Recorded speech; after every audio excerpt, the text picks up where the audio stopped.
Good evening, folks. This is Ron Tyler with the Emergency Management Associates.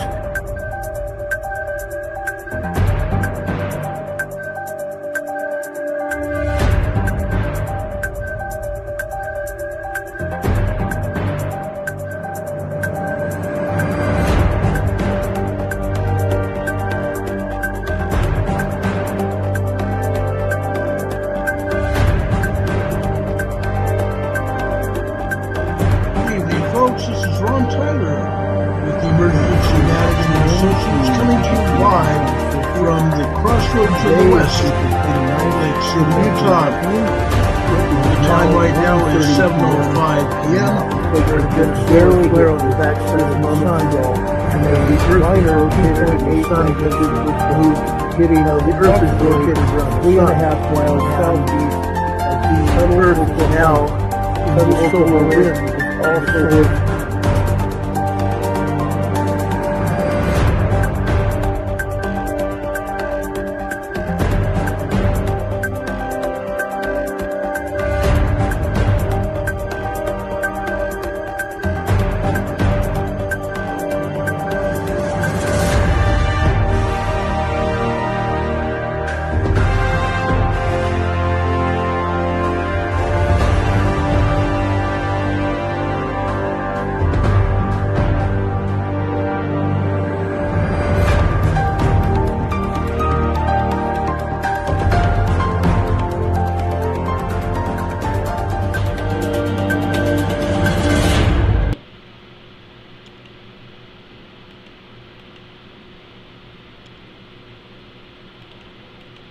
Good morning, good afternoon, good evening, ladies and gentlemen, brothers and sisters, and everybody else.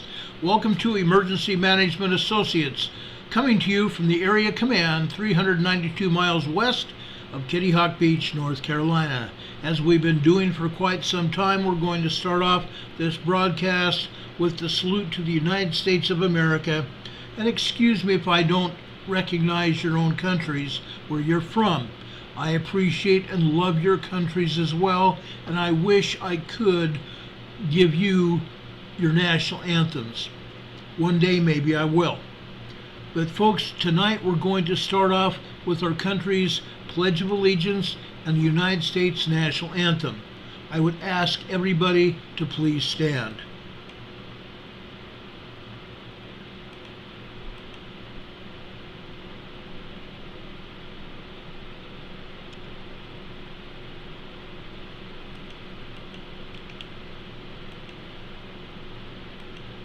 I pledge allegiance to the flag of the United States of America and to the republic for which it stands, one nation, under God, indivisible, with liberty and justice for all.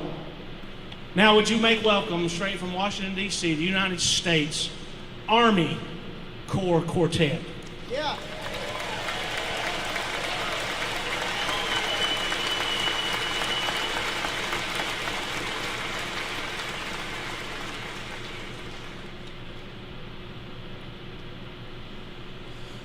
Oh, say can you see by the dawn's early light what so proudly we hailed at the twilight's last gleaming, whose broad stripes and bright stars through the perilous fight o'er the ramparts we watched were so gallantly streaming, and the rockets' red glare, the bombs bursting in air, gave proof through the night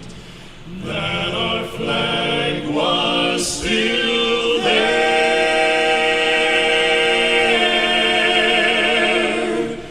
Oh, say does that star-spangled banner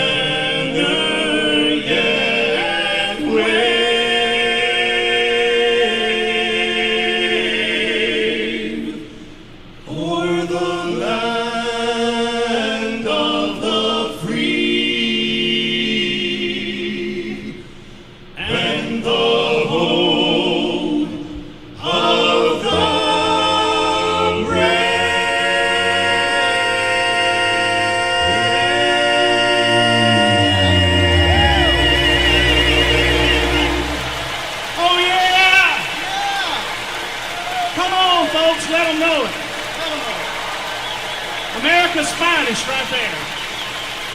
America's finest, the United States Army Barbershop Quartet, coming to us from the Barbershop Quartet Convention in 2015, yes. Sorry about that, about lost my mind, go figure.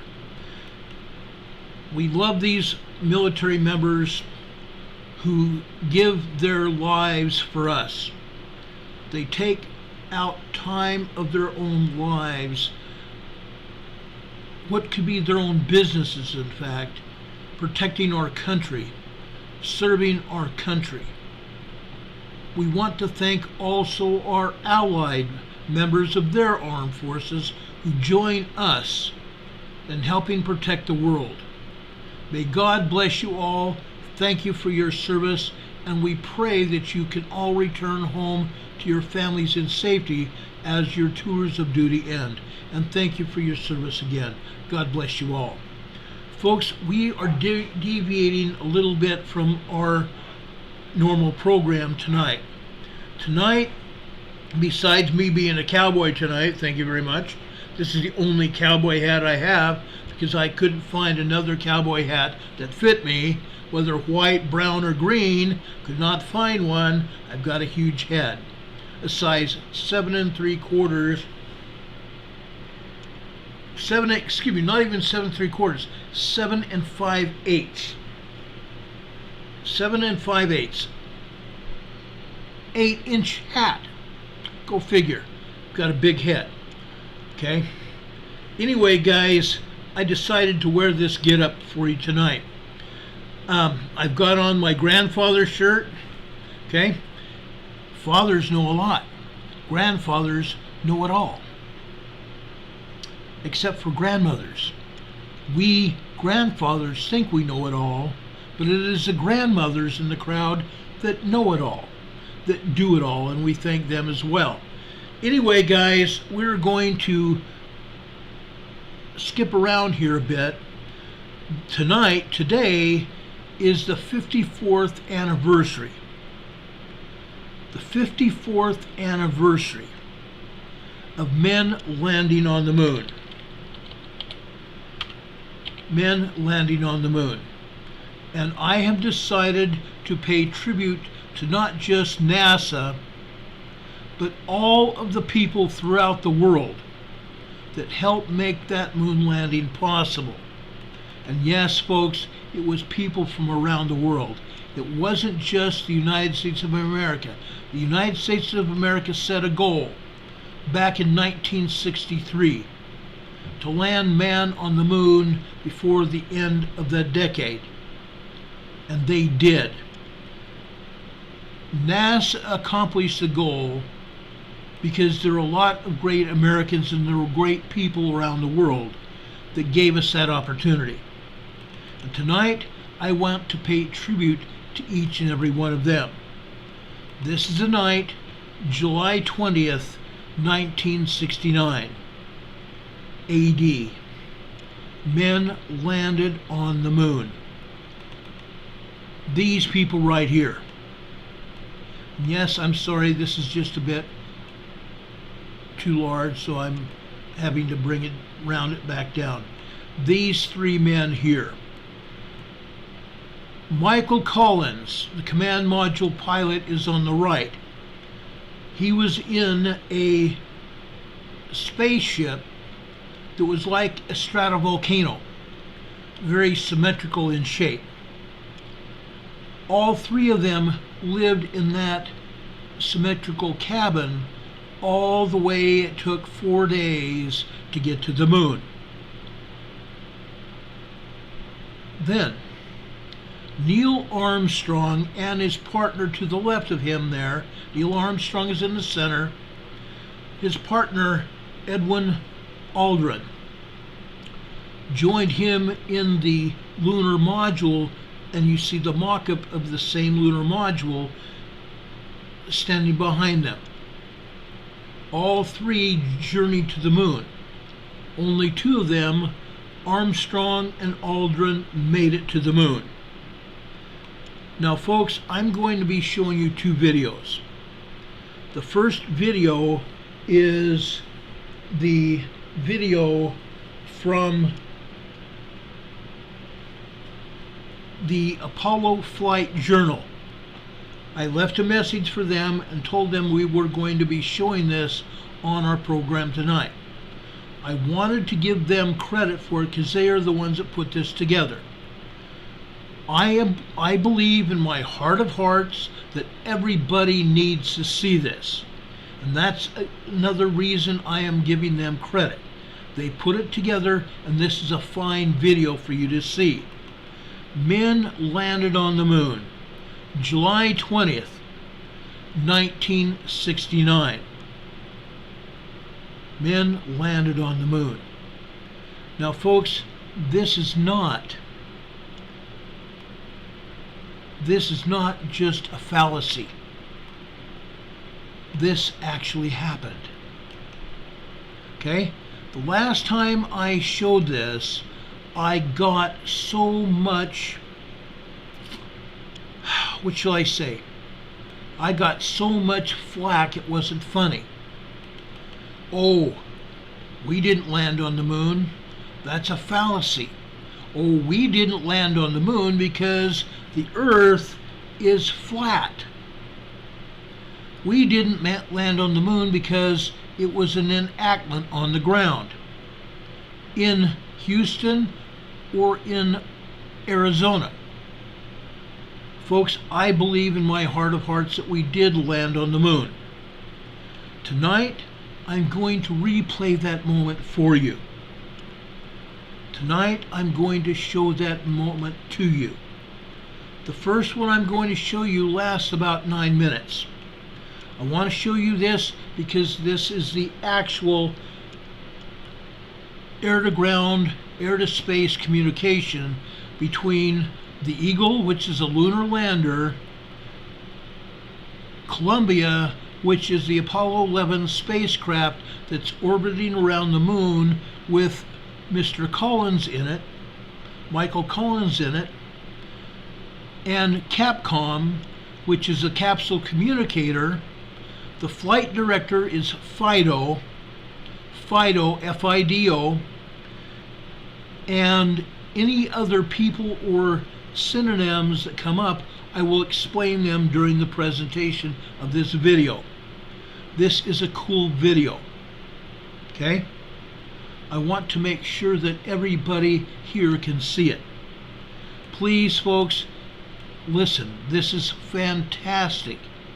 The computer on the Eagle spacecraft, the lunar module, had less memory than our cellular telephones did. It had less memory than our cellular telephones did. It's a wonder it landed on the moon. You will see right before the landing here, just a minute or so before the landing, you are going to see what they call a 1202 alarm. The 1202 alarm is the landing alarm saying that they're just about to run out of fuel. So this was harrowing, to say the least. Ladies and gentlemen, Apollo 11, the complete descent. Flight director, capsule communicator, Michael Collins in the command module, Columbia, and Edwin E. Aldrin Jr. and Neil Armstrong in the lunar lander Eagle.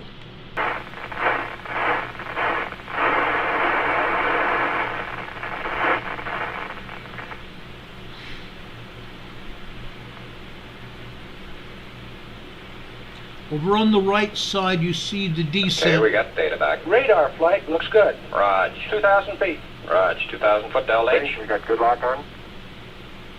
You can see the We know any landing accepted guides. Roger. in Altitude feet lights out. as they descend to the moon. LH is minus 2,900. Roger, we copy. At the Earth, right out our front window. Houston, you looking at our Delta 8? Roger. Looks good. Fly. Program Looks alarm. good. Looking Is he accepting over. guidance? 1202. 1202. Looks like it's converging.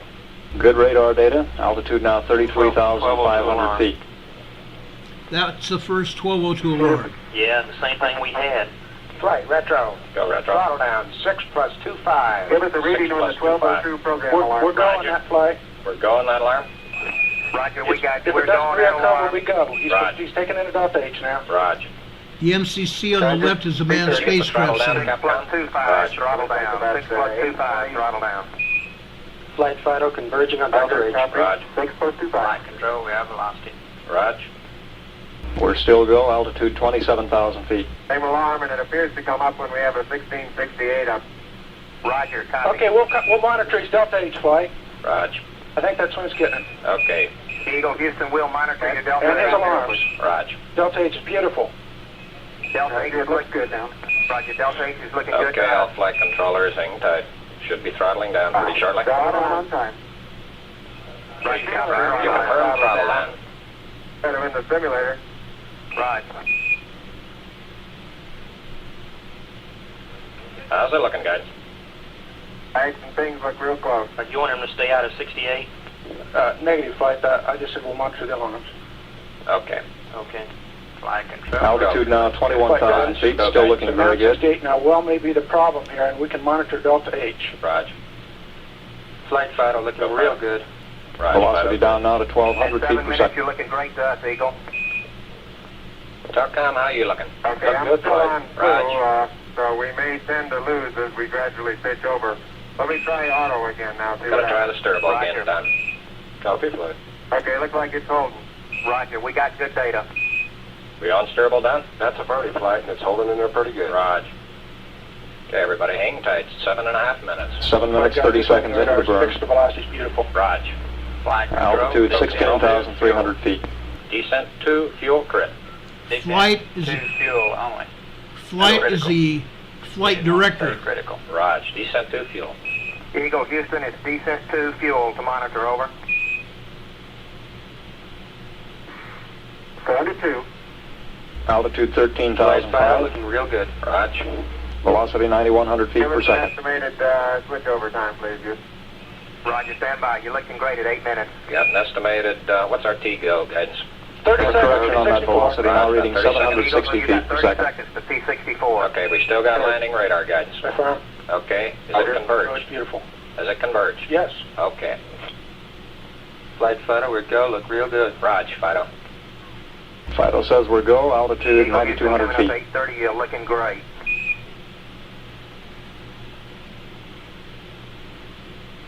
Descent rate 129 Okay, feet they per got second. 64. We copy. T-go's good. Roger. T-goes go. We have position 2 on the alarm. Roger. Position 2. All flight controllers, 20 seconds to go for landing. Eagle, you're looking great. Coming up 9 minutes.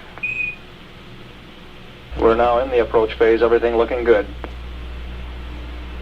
Altitude Okay, all 5,200 flight feet. controllers, go for landing. Retro. Go. Fido. Go. Guidance. Go. Control. Go. Telcom. Go. Go. ENC. Econ. Go. Insurgent. Go. Capcom, we're go for landing. Altitude Eagle 4,200. Houston, you're go for landing. Over. Roger, understand. Go for landing. 3,000 The feet. picture on the Down left is alarm. a flight controller. 1201. 1201. Roger, 1201. 1201 alarm. Same type, we're go flight. Okay, we're We're go. go. Same type. We're go. 1201 is another fuel 2,000 alarm. feet. 2,000 feet. Into the ag. 47 degrees. Roger. 47 How's our degrees. margin looking, Bob? It looks okay. We're Okay. about 4.5. Roger. Eagle looking great. You're go. You're seen right outside Altitude the up in Eagle there. Altitude window. 1,600. Roger. 1,400 feet. Still looking very good. Roger, 1202. We copy it. How you doing, Control? 35 We degrees. look good here. Fine. Alright, how about you, 35 Telcom? degrees. Go. Guidance, you happy? Go. Fido. Down Go. 23. 700 feet, 21 down. 33 degrees. 21 feet down, down at 21 19. feet per second. 540 feet down at 30. And at 15. Attitude hold. Okay, at hold. I think we better be quiet. And Roger. 400 feet down at 9. Okay, the only call outs from now on will be fuel. Skate forward. 350 feet down at 4. T66. 36.5 down.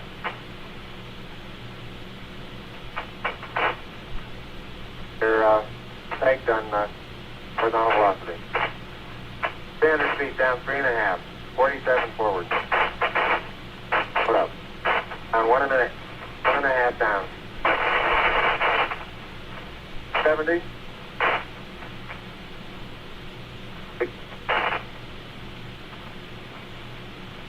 Got the shadow up there. 50 down at 2.5. 19 forward. Okay, Bob, I'll be standing by for your call out shortly. 3.5 down. 220 Landing feet. lights are on. 13 forward. 11 forward, coming down nicely, 200 feet. 4.5 down. 5.5 down. 160, 6.5 down. 5.5 down. 9 forward. Low level? Low level. That's good. 120 feet. 100 feet, 3.5 down. 9 forward. 5%. 185. Okay, 75 feet. There's looking Down to good. 60. Down a half. Roger. 6 forward. 60 seconds. 60 seconds. Lights on. 6. Down 2.5. Forward. Forward. That's 40 feet down 2.5. The exhaust Picking up kicking some up the dust of the moon. 30 feet, 2.5 down. Great shadow. Stand by for 30. 4 forward. 4 forward. Drift into the right a little. 30 30 seconds. down a half. 30 seconds. Forward. Good. Okay.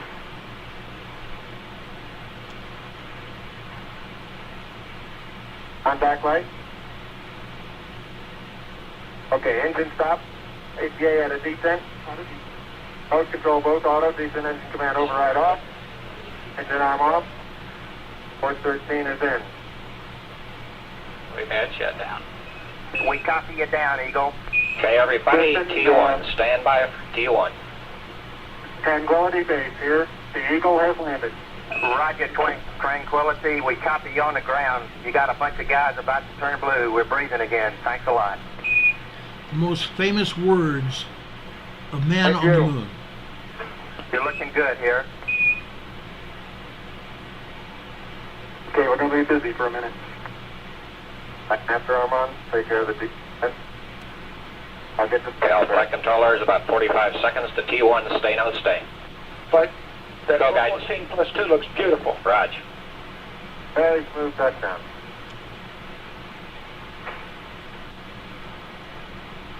Armstrong Okay, keep took the chatter down in control. this room. Armstrong took control of the Arrows are on lunar right. module because the computer Okay, had it T1, landing in stay a no boulder stay. field. Retro. Stay. Rhino. Stay. Guidance. Stay. Control. Stay. Southcom. Stay. GNC. Stay. Ecom. Stay. Surgeon. Stay. Capcom, we're stay for T1.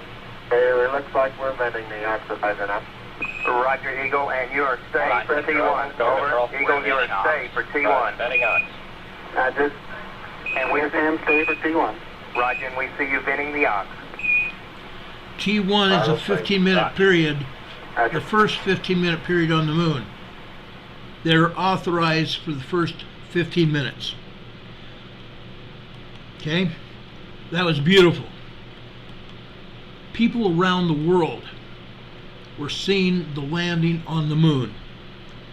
People around the world saw the landing on the moon.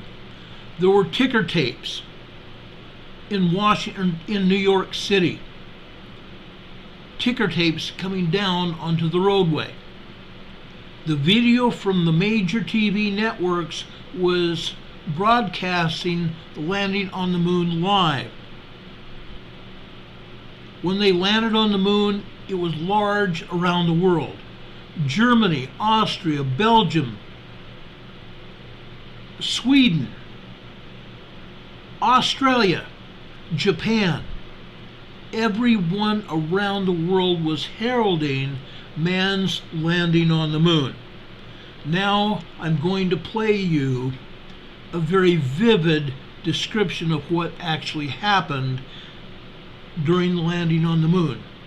From a humanities standpoint, the people you're going to be hearing from are Walter Cronkite from CBS News and Walter Schirra from NASA, a NASA astronaut who had been given to Walter Cronkite to broadcast the landing on the moon.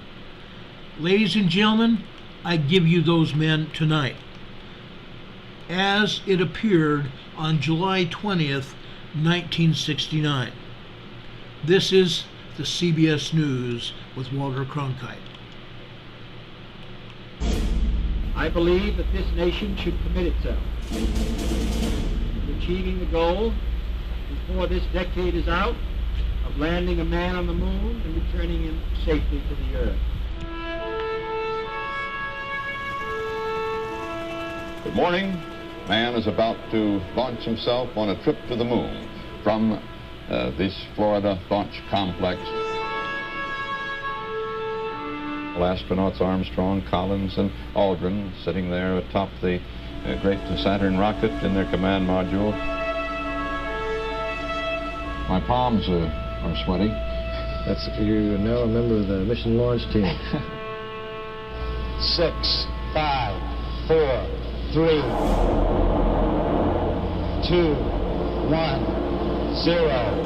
Liftoff. We have a liftoff. What a moment. Man on the way to the moon.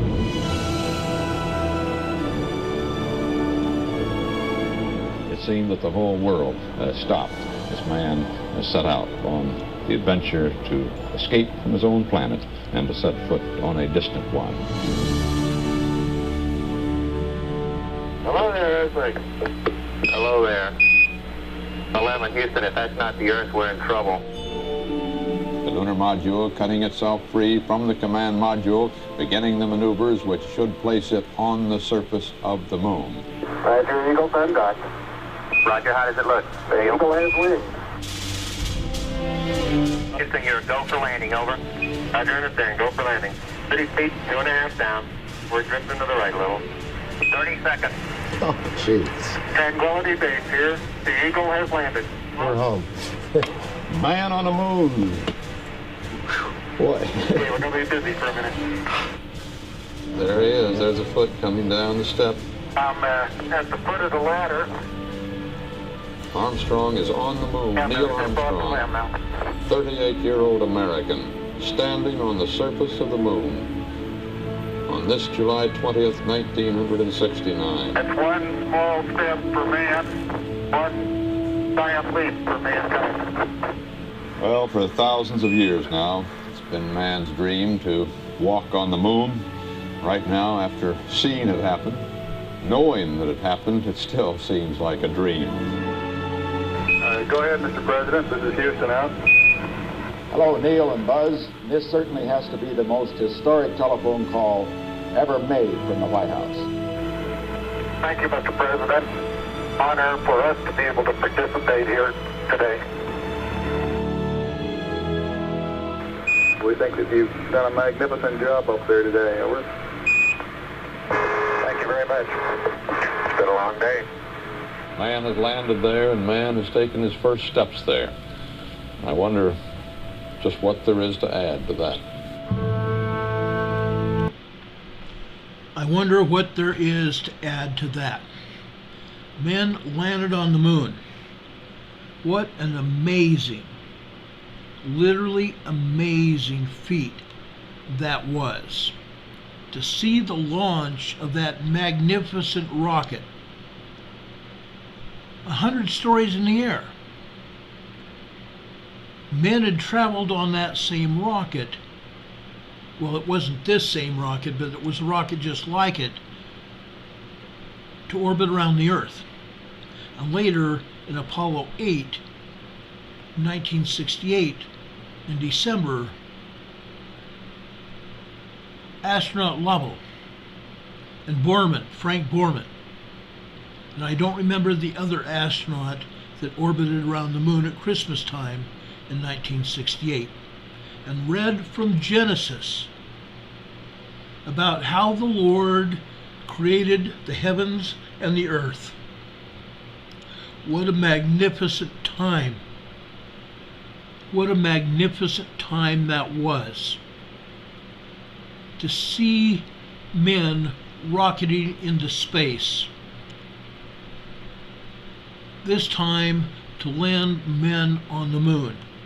And like I said, I believe that they did. Other people say, oh, man can't get past the Van Allen belt. Do you know who the Van Allen belt, or where it is? Men who flew to the moon. Astronaut Aldrin, Armstrong, and Collins. Their names would be famous. Their names are famous today as a result of that day. That wonderful day in 1969, when men indeed landed on the moon and saw the Earth from afar. A place that offered humanity. A place that offered green grass and green trees and beautiful blue lakes and oceans and clouds. For the first time, men had escaped the Earth and landed on another planetary body. What a deal. What a deal. Guys, I don't honestly care what anybody thinks about this. To me, it was a day that I saw men land on the moon.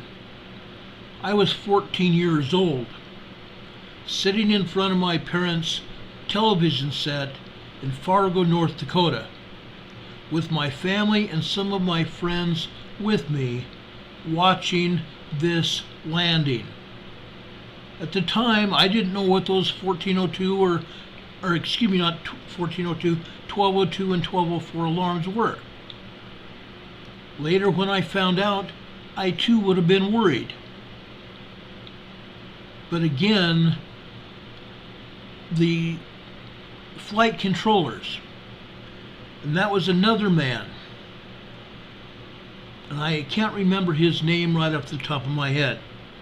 He's famous. He wrote a book that's called oh good gosh, what's his name?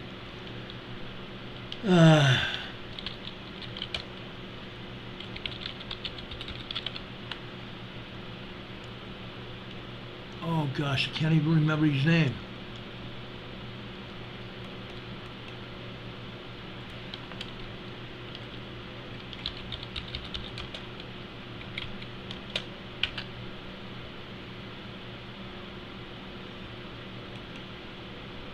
His name was Gene Kranz.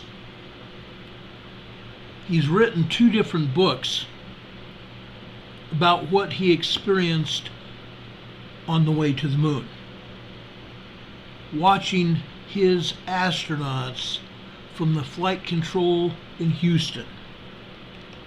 Gene Kranz. Folks, this was an experience that no one would ever forget. Gene Kranz was a hero. Gene Kranz was a hero, guys. I'm going to show you his picture here in a second. He was hired by NASA to make sure that men would get to the moon, and safely. His was the mission to make sure that people would arrive safely at the moon.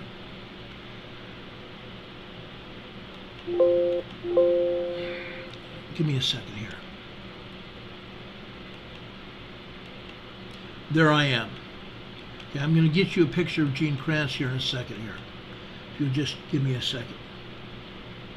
I met him at a book signing for his book.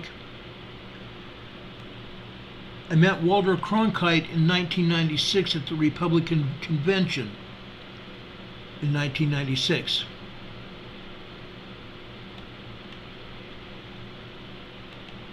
I was fortunate enough to meet these men that got us there. Walter Schirra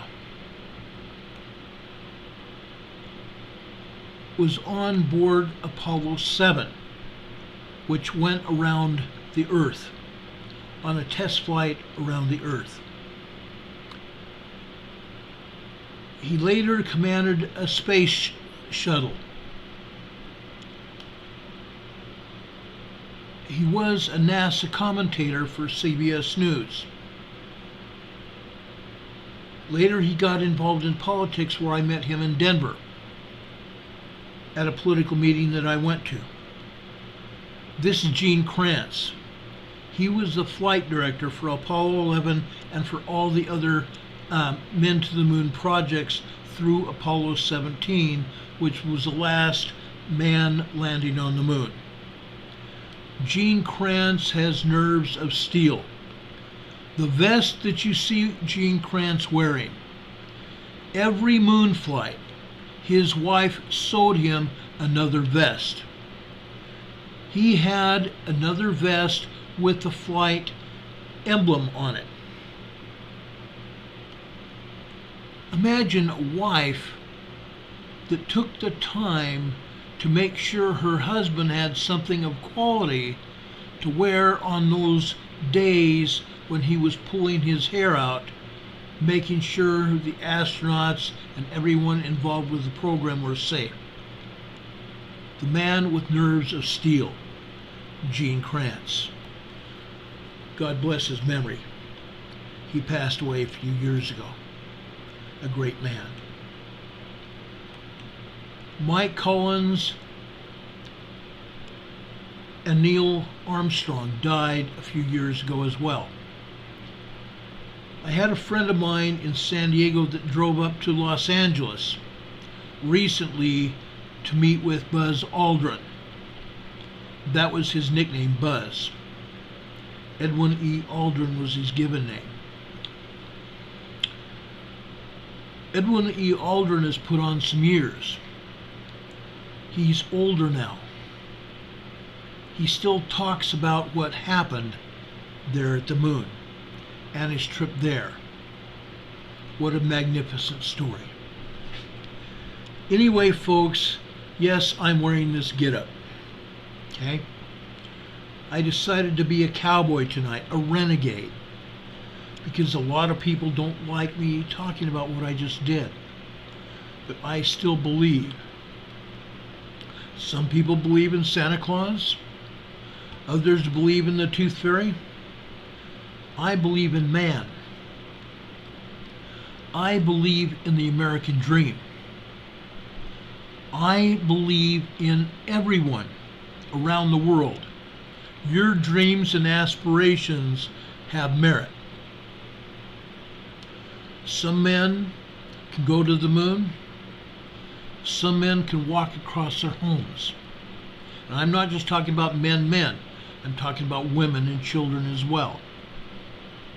Others can go fishing and walk to a lake. Others can hike up to Mount Everest. Others will be lucky to hike around Echo Lake in Colorado. Others will be likely to even hike down to their local park and play with their children.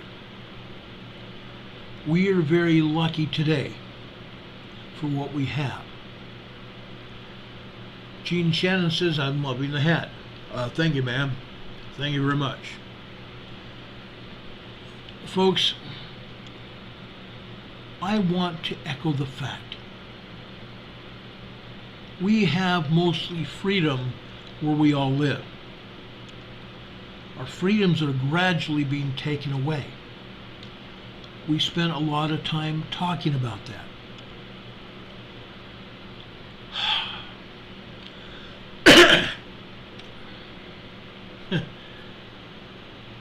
But I truly believe we can retrieve our countries. We can retrieve the freedoms we have had. And we can still live in happiness in our lives if we're willing to stand up. Now, I promised I would talk about earthquakes tonight. Usually Mondays and Thursday nights we talk about the Pacific Northwest, the Cascadia subduction zone. We talk about Mount Baker just south of the Canadian border. We talk about Glacier Peak, which is about 49 miles southwest of Mount Baker. And then we talk about Mount Rainier, 40 miles southeast of Glacier Peak. We talk about Mount St. Helens and Mount Hood. We talk about Newberry craters. Sometimes we talk about Mount Bachelor, the Sisters volcanoes, 3 of them. We talk about Crater Lake down in south central Oregon. And we talk about Mount Shasta and Mount Lassen in Northern California. All 3 of them within the United States Cascade Mountain Range. Cascade Mountain Range, where volcanoes are part of the Cascade Mountains, where presently volcanoes are exhibiting signs of getting ready to erupt. We have seen that. A lot of people wonder about it. What's going to happen now? And when is it going to happen? Guys, no one knows when that will happen. No one knows, only God.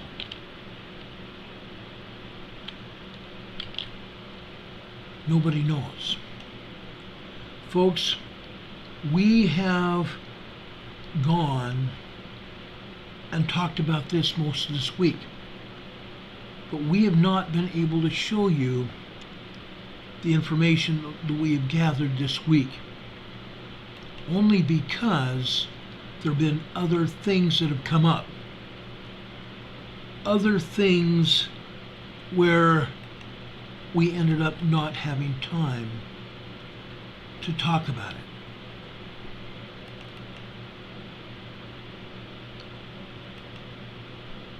I have wanted to talk about it ever since we got the information. And folks, we will talk about it. I pulled information from the Pacific Northwest this past Monday. I pulled information from the New Madrid Fault on Tuesday. And because things have happened, we have not been able to show you what is going on with these mountain peaks. Tonight, folks, I'm going to show you what has been going on up in the Pacific Northwest. If we have time, No Way USA says, loving the hat, Ron, thank you. If we have time, we'll show you even some of the earthquakes in the New Madrid Fault area, because there definitely are. Is everybody ready for what we're going to show you?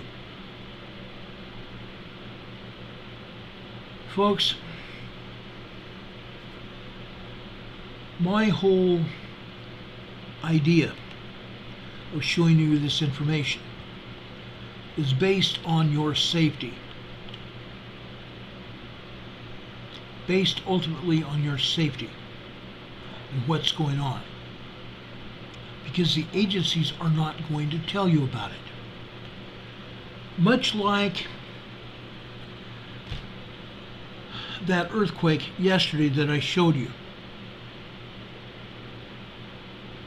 They had no intention on showing you exactly what happened in Nevada yesterday.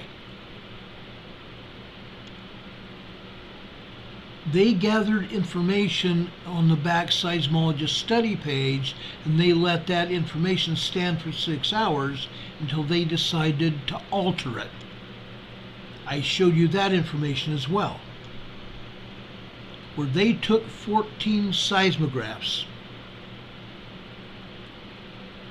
took that information down and whittled it down to 4, showing 4 magnitudes of earthquakes that happened in Nevada. It came out as a 5.5 magnitude earthquake.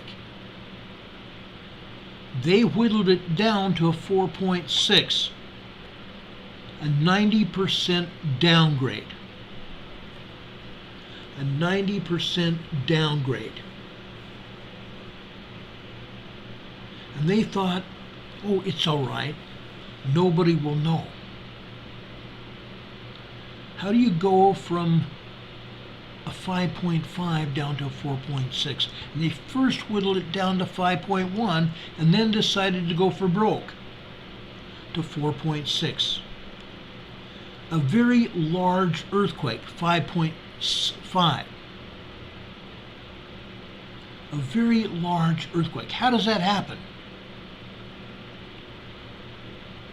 All that energy was felt all the way up in Ogden, Utah, north of Salt Lake.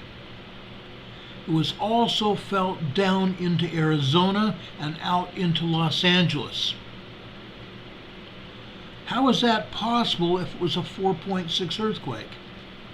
It's not. It takes a bunch of liars at USBS to do it.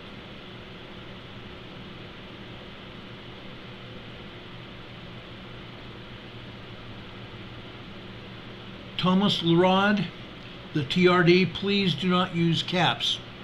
YouTube doesn't like to see messages in caps. It thinks people are yelling. Please do not use caps. Okay?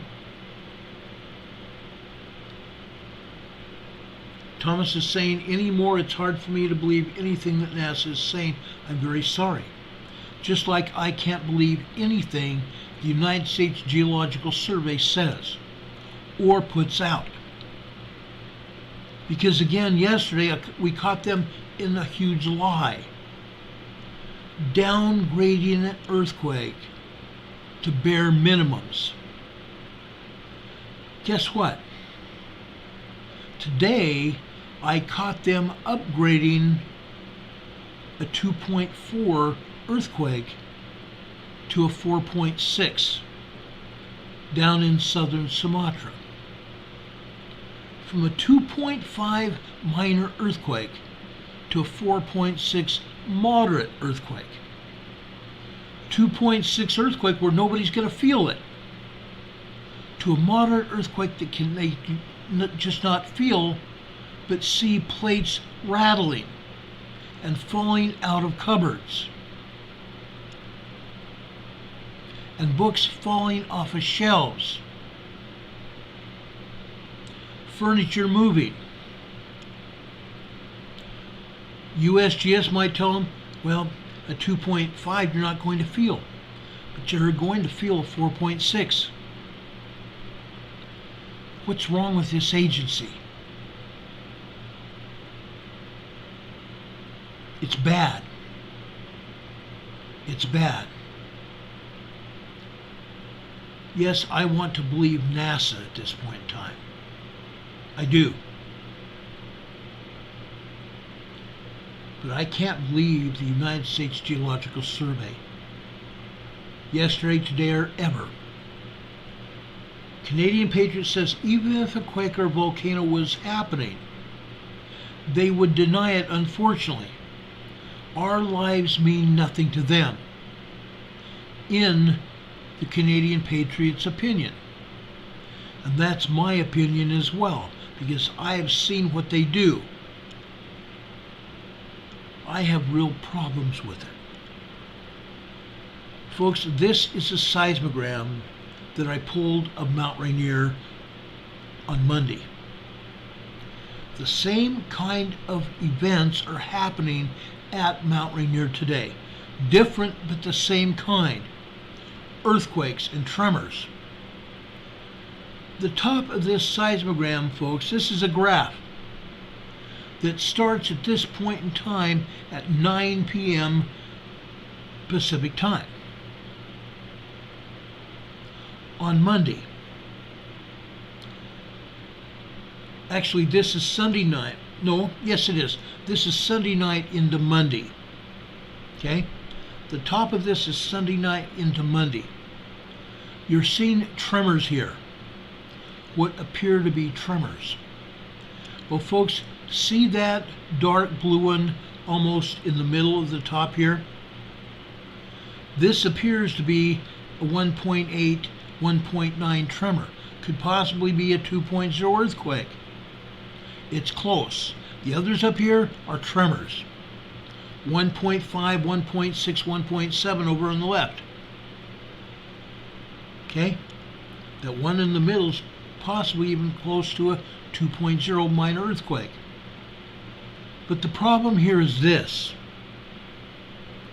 Okay? Let me raise this up a little bit.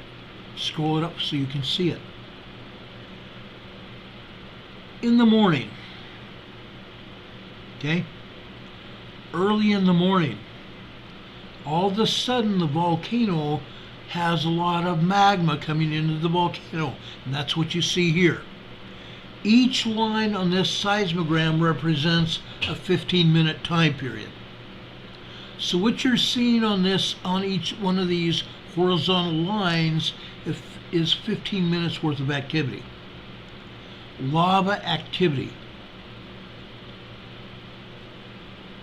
This is magma infill coming into the volcano. Lava is on the outside of the volcano. Magma is on the inside, so I spoke out. I misspoke. Lava is on the outside and magma is when it's inside the earth. This is magma infill. Magma infill. Now the lines that you see are thin lines getting thicker and then getting thinner again and getting thicker again. That is called pulsed magma or magma pulse signals. Magma PULSE signals. Okay? What you're seeing when the lines are thicker and the white of the paper is no longer visible, that means there was a huge amount of magma that came into the volcano at that point in time. And this is Mount Rainier. And when you're seeing vertical lines coming off the other lines, coming off the horizontal lines, those vertical lines are tremors and or earthquakes. The shorter vertical lines are tremors. The longer vertical lines are earthquakes. Anytime you get a 3/4 inch to an inch long vertical line, that constitutes a minor, at least a minor 2.0 earthquake. Okay? So that's what we're seeing here. Look at all this. Okay? Look at all this. And then down towards the bottom. Down towards the bottom. What happened here? What happened between 7 p.m.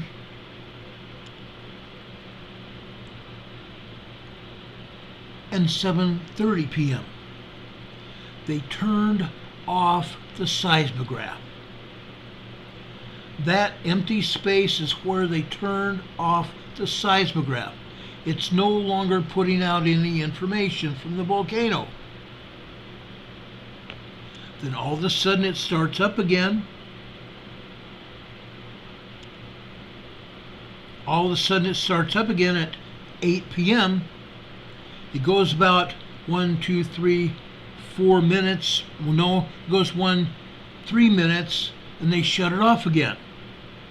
They shut it off for 1, 2, 3, 4, 5, 6, 7 minutes. They shut off for 7 minutes. Why did they do that? What happened in those 7 minutes that they shut it off? What is it that they don't want us to see? How about that empty space before that? Starting at 7 p.m. What happened between 7 p.m. and 8 p.m.? Why did they shut off the seismograph? Inquiring minds want to know. Now, from my experience dealing with these seismograms and looking at probably 150 to 200 seismograms a day, which I do on a normal day, I have learned that they are only showing us a turn down from the seismograph. They've turned down the electronics of the seismograph, only allowing us to see a seismogram that's been altered. I will tell you from this seismograph, we're just looking at it on this seismograph. This seismograph has been turned down to maybe 20% of real world. So what we're seeing on this graph is only 20% real. If we multiply that times 8 to real world velocity, yes, we probably would have had 2.0 earthquakes, 3.0 small earthquakes, and maybe even 4.0 moderate quakes here at Mount Rainier. And yes, we've seen those in years past. So that was Mount Rainier on Monday for the most part. The top of it was Sunday night, but the majority of it was on Monday. Now let me show you another one, okay? Let's go and take a look at Mount St. Helens. I want to show you this because I think it has a lot of value to see what's going on at Mount St. Helens. Mount St. Helens is the volcano that erupted in 1980. A huge volcanic eruption in 1980 that had a lahar, meaning lava and water and trees and limbs and rocks, boulders, flying down the river, and creeks down the side of the volcano. Molten lava flowing down the creeks and rivers. Ash blowing out the top and side of the volcano up to about 30,000 feet high. The biggest eruption in North America in years.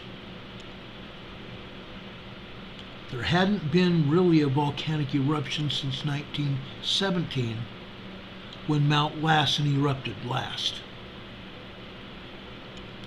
Look what we're having here today, excuse me, not today, I'm sorry, on Monday at Mount St. Helens. Okay? Also, I might tell you before I get started on what happened on Monday at Mount St. Helens,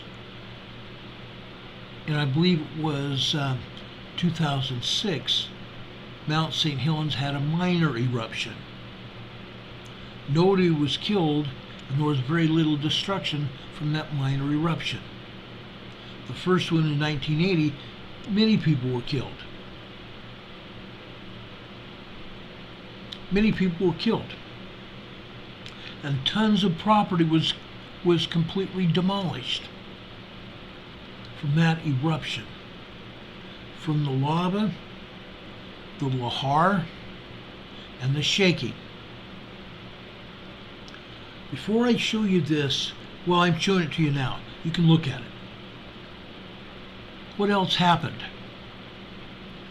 Prior to Mount St. Helens erupting in 1980, there were a lot of earthquakes, and USGS and the National Forest Service issued a possible eruption warning because of all the earthquakes that have been set up from the lava, or excuse me, the molten magma beneath the surface, creating earthquakes. The same kind of earthquakes I showed you at Mount Rainier, and here at Mount St. Helens on Monday. Okay? This kind of information happened in 1980 prior to the eruption.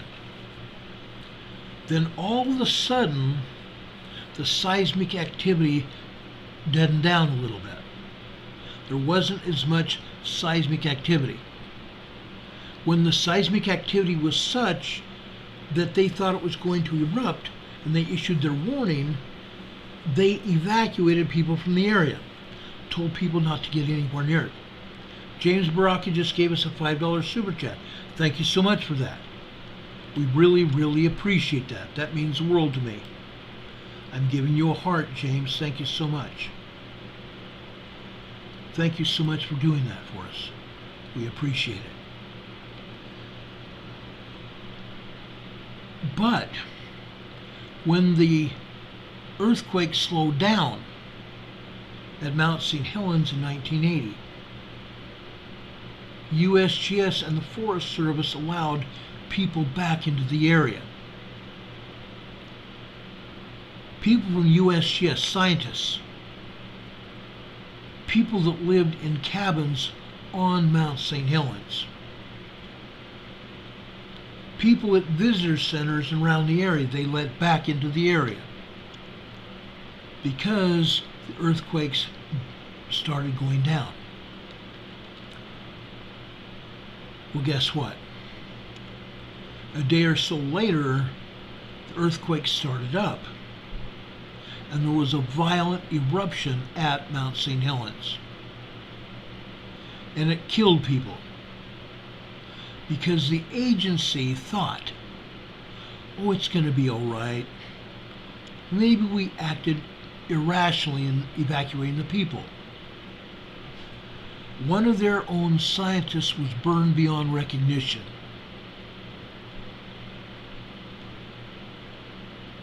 He was there investigating what was going on at Mount St. Helens when he was killed.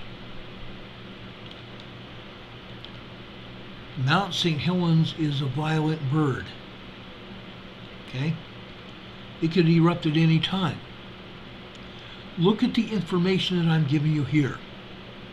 The last seismogram that I just showed you, that came from the USGS. Go figure. This seismogram here is red in color, isn't it? This seismogram comes from another service. No, I'm sorry, this one's USGS as well. I thought this one was from the Pacific Northwest Seismic Network. This one's also USGS seismogram. Look what we're seeing here. Let me enlarge this so you can fully see what we're seeing, so you can understand. This seismogram was recorded Sunday night at about 9 p.m. That's when they started recording. And as you can see, you have a lot of magma coming into this magma chamber of this volcano. We have tremors here. A lot of tremors. Where you see those large blobs here at the top, you see those vertical lines, those are not tremors, those are minor earthquakes, 2.0 earthquakes. The smaller, shorter lines, those are tremors, 1.0 to 1.9 tremors. Then as we go throughout the morning, early morning, look what happens. We have more magma coming into the magma chamber. You see the lines get thicker, don't you? You see large blobs of magma and more vertical lines here. Magma coming into the magma chamber and fracturing the rock inside the volcano, which causes earth movement. Rock fracturing causing earth movement. Rick Silva is here, my friend. Rick Silva is here. He just gave us a $20 super chat. It's been a long time since I've seen Rick here. Thank you so much for being here, Rick. God bless you, my friend. Rick Silva is a dear friend of mine. Hi, y'all. Hope everyone is doing well and had a wonderful day. Thank you, Ron. We have you in our prayers, and we appreciate that, Rick. We really, really appreciate that. Coming from the bottom of my heart. I appreciate that so much. It's a pleasure to see Rick here. Anyway, as we go throughout the morning of Monday morning, you're still seeing rock fracturing going on, and you see 1.8, 1.9 tremors in that light blue blob there of magma coming into the magma chamber. Okay? Then over here, just after 2:45 a.m., about 2:47 a.m., you see a vertical line here. That, folks, is a 1.8, 1.9 tremor. That could be close to a 2.0 earthquake. Why am I saying that? Because, again, this seismogram has been reduced in size. The seismograph, the machine, has been turned down again. We are not seeing real world on any of this information. But we are seeing this activity happen. Large portions of magma coming into the magma chamber. As you see in that blue earthquake signature here in the center of your screen, in the center of this slide. This happened, folks, after 4:19 a.m. Monday morning. That, folks, it looks like it's only a 2.0 earthquake. But when we look out to the right, we see almost an equilateral triangle going out to the right. That equilateral triangle going out to the right is what they call a secondary wave. That secondary wave tells me that this was a much larger earthquake than they had portrayed here. That secondary wave you would not see on a 2.0 earthquake, but you certainly would see on a 4.0 earthquake or a 4.5 magnitude earthquake. I believe this was a 4.0, 4.5 magnitude earthquake, judging by the size and the length of that secondary wave. That secondary wave, folks, lasted 2 minutes. Secondary waves lasting 2 minutes would happen when you have a much larger earthquake than a 2.0. A 2.0 might last, the secondary wave might last about 40 seconds, but not 2 minutes. So again, USGS is blowing steam up our skirts. We had a moderate earthquake that morning at Mount Rainier. Look at these other vertical lines here, the longer vertical lines. These are at least 2.2 minor earthquakes. They don't have the long secondary wave here. Okay? They might be larger than that. Might be a 3.0. But guess what? Again, what happens on Monday afternoon? Actually, it starts happening Monday morning, just after 10 a.m. From 10:15 The last line you see here that's got any seismic activity here is at 10:15 a.m. Monday morning. And it goes all the way out to 10:30 on the far right, 15 minutes.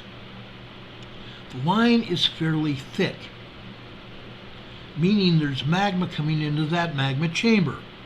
You're also seeing some tremors there. And just above that 10:15 line, if you go up a half hour, about a half hour, see that vertical line with the curly Q on it? That is a steam signature. So we know that Mount St. Helens is steaming. Now, every once in a while we'll see a steam signature, but not very often. Not very often. They're disconnecting our chat for some reason. YouTube, you better not be doing this.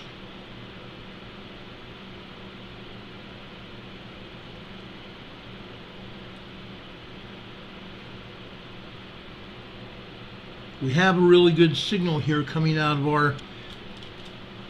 our studio here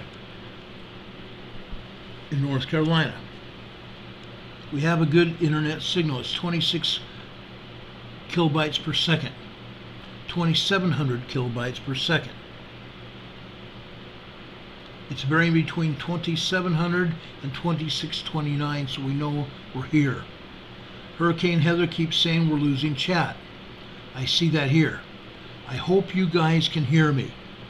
Aubrey and Vicky saying 5x5, that's good. I'm glad.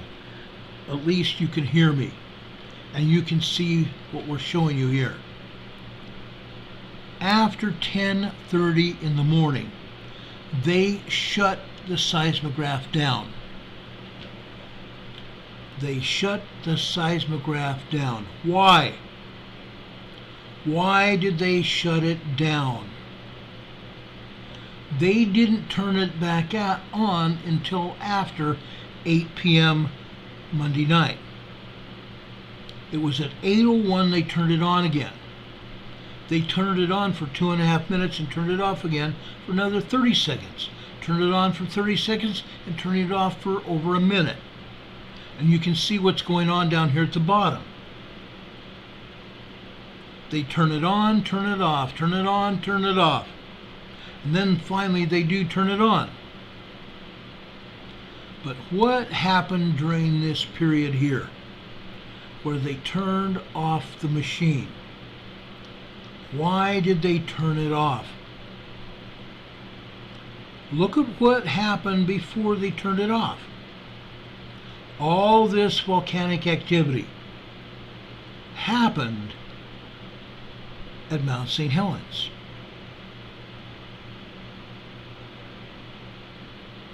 All this activity happened at St. Helens. Why did they turn it off? Folks, this is East Dome Mount St. Helens.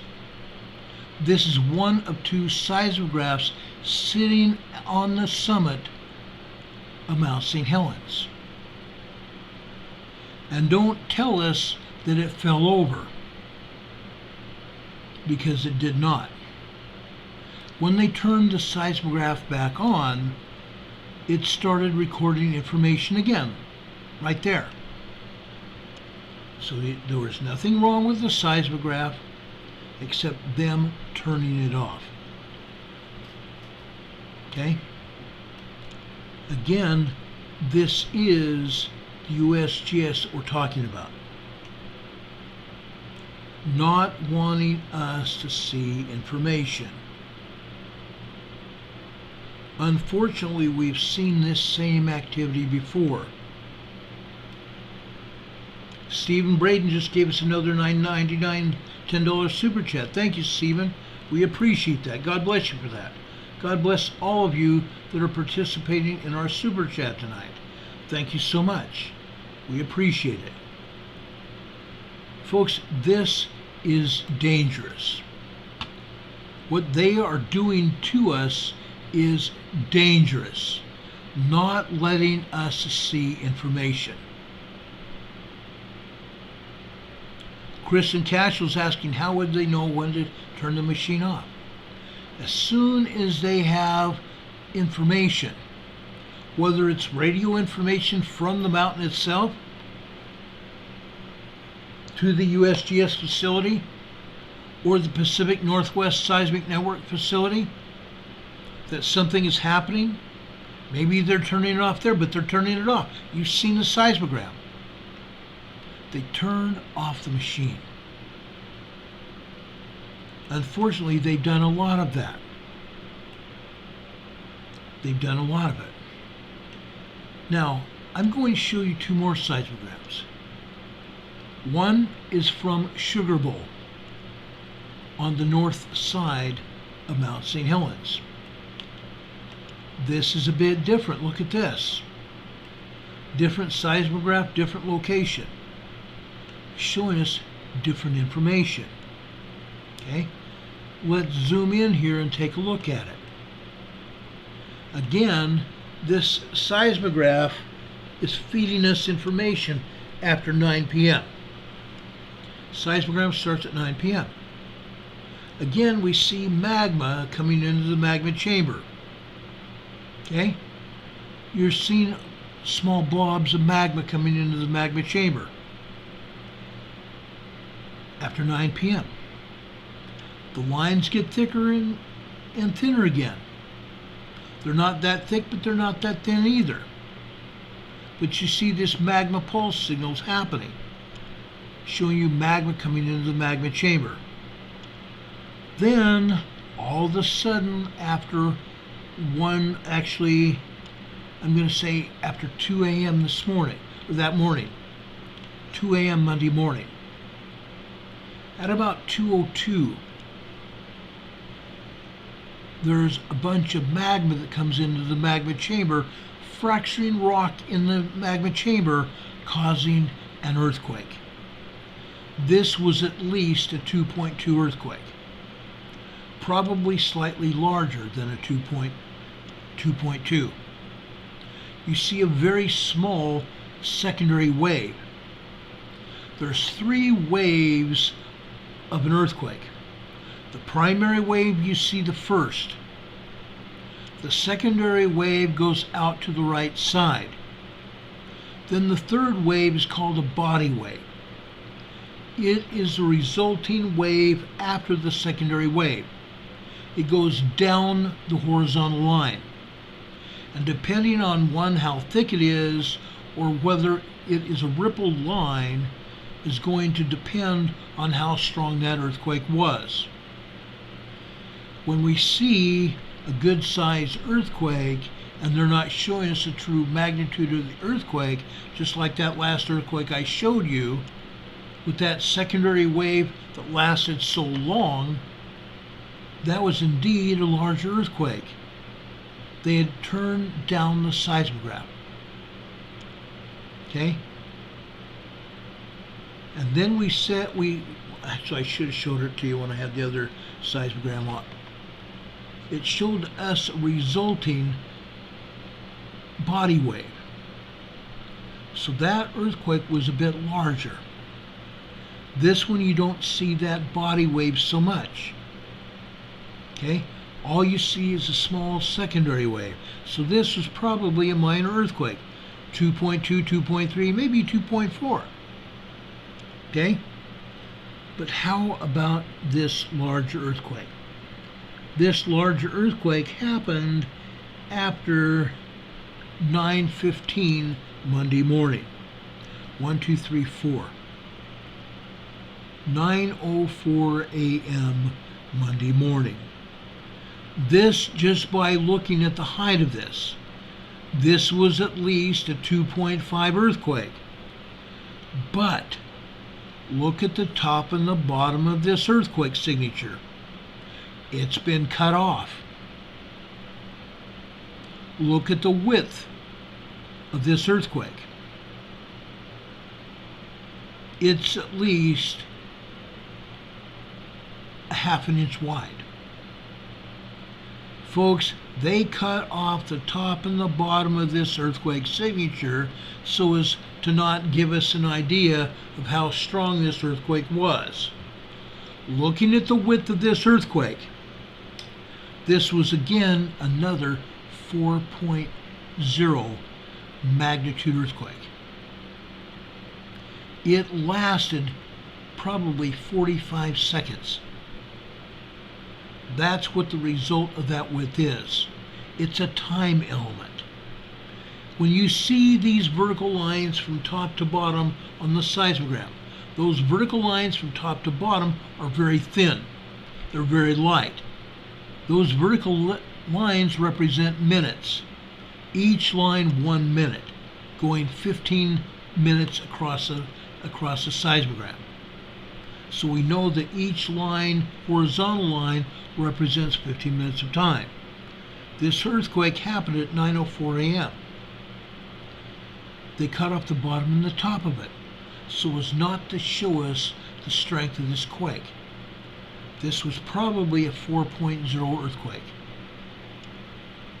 It does not have a huge secondary wave out to the right, but it's got the width of a larger earthquake. And down below that, you see a lot of these magma pulse signals. Okay? You see a lot of magma coming into this magma chamber. You see earthquakes here. There's another dark blue earthquake down below this one that we showed you, over on the center left. It appears that this might have been a 2.5 earthquake. But again, we look at the thickness, the width of this quake. Folks, it first started out probably as a 3.0 earthquake. Then the earthquake got less and less. Might have started out as a 3.0 earthquake and then got less. Maybe down to 2.8, 2.9. And it has a small secondary wave. That's the other issue here. We have a small length secondary wave here. Maybe 20 seconds. That tells me that it's less of an earthquake than these others. Over here on the far right, okay? The far right. Look at that earthquake. This by itself, if we're looking just at the top and the bottom, or top to bottom on this earthquake, we would probably be saying this is probably a 2.4, 2.5 earthquake. But again, look at the length of time, the width of this earthquake. At least a good 30 seconds, maybe 35 seconds. And folks, it goes further than that. They've cut off the top and the bottom of this quake. This, folks, is probably, and I'm going to say probably, another 4.0 earthquake. Why? Because look at the secondary wave off to the right. That lasts another 2 minutes. And it looks to me like they tried to cut off the bottom and the top again. Yes, we do see some vertical lines there. But again, they're hiding the seismicity. They're hiding the strength of the earthquake here. Okay? So we're seeing some good earthquakes. Some good, strong earthquakes. Now we see another earthquake here. This over on the left-hand side is 12:15. So we come over 1, 2, 3, 4, 5, 6 minutes later. 12:21 p.m. Monday afternoon. Again, if we were just looking at the height of this seismogram showing this earthquake, we'd think, okay, this is a 2.5 earthquake. Look at the width of this earthquake. This is telling me that this is a lot stronger, probably a 3.0 earthquake. Maybe a little more, 3.4. And then we have a secondary wave off to the right. That triangle off to the right. That is the other telltale signal here that tells us that they're not telling the truth. When they cut off the top and the bottom, the earthquake is wide. Okay? The seismicity lasted quite a while. And then they had a secondary wave that's longer than the others. There's a lot of things that go into reading a seismogram, and this is just some of those things that I'm talking about to give you an idea of what is happening here at Mount St. Helens on Monday. It's happening again today. Almost every kind of earthquake that we're looking at today has happened, on Monday here on this seismogram, is happening today. Okay? I looked at them earlier. Now, here we're looking at another earthquake, aren't we? Again, we have at least a 2.5 earthquake. This one lasts about 25 seconds. Okay? But they cut the top and the bottom off. Again, it lasts about 25 seconds. It calms down for a fraction of a few seconds, and then it kicks up again to be at least a 2.0. This is very interesting. Okay? They cut off the bottom and the top again. That means they're not letting us see how strong it was. So again, this is at least a 3.0 earthquake. At least. And then it continues out for almost 30 seconds, including that 2.0 earthquake. That 2.0 earthquake only looks like it's a 2.0 because it's that small. But we have a secondary wave as well off to the right, don't we? This also tells me that it's probably a 3.3, 3.4 earthquake. It's not very strong, but it's still strong enough to create that image.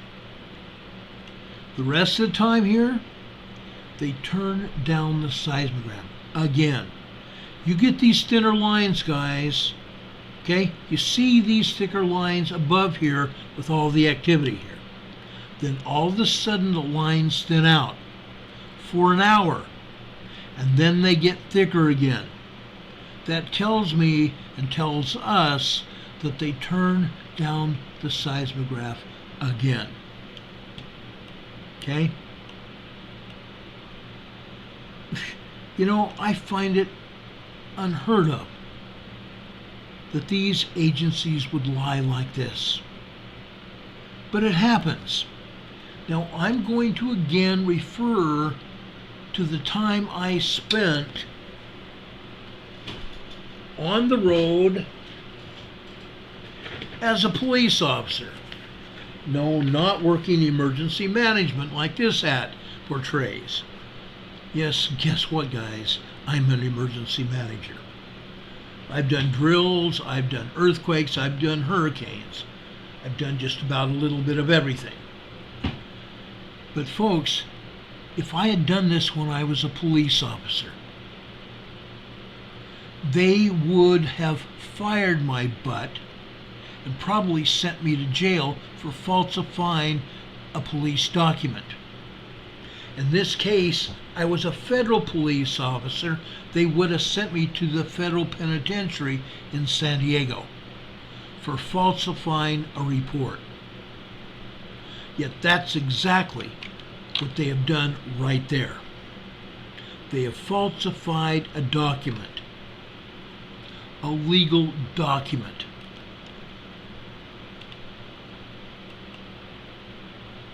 This is crazy. This is ludicrous.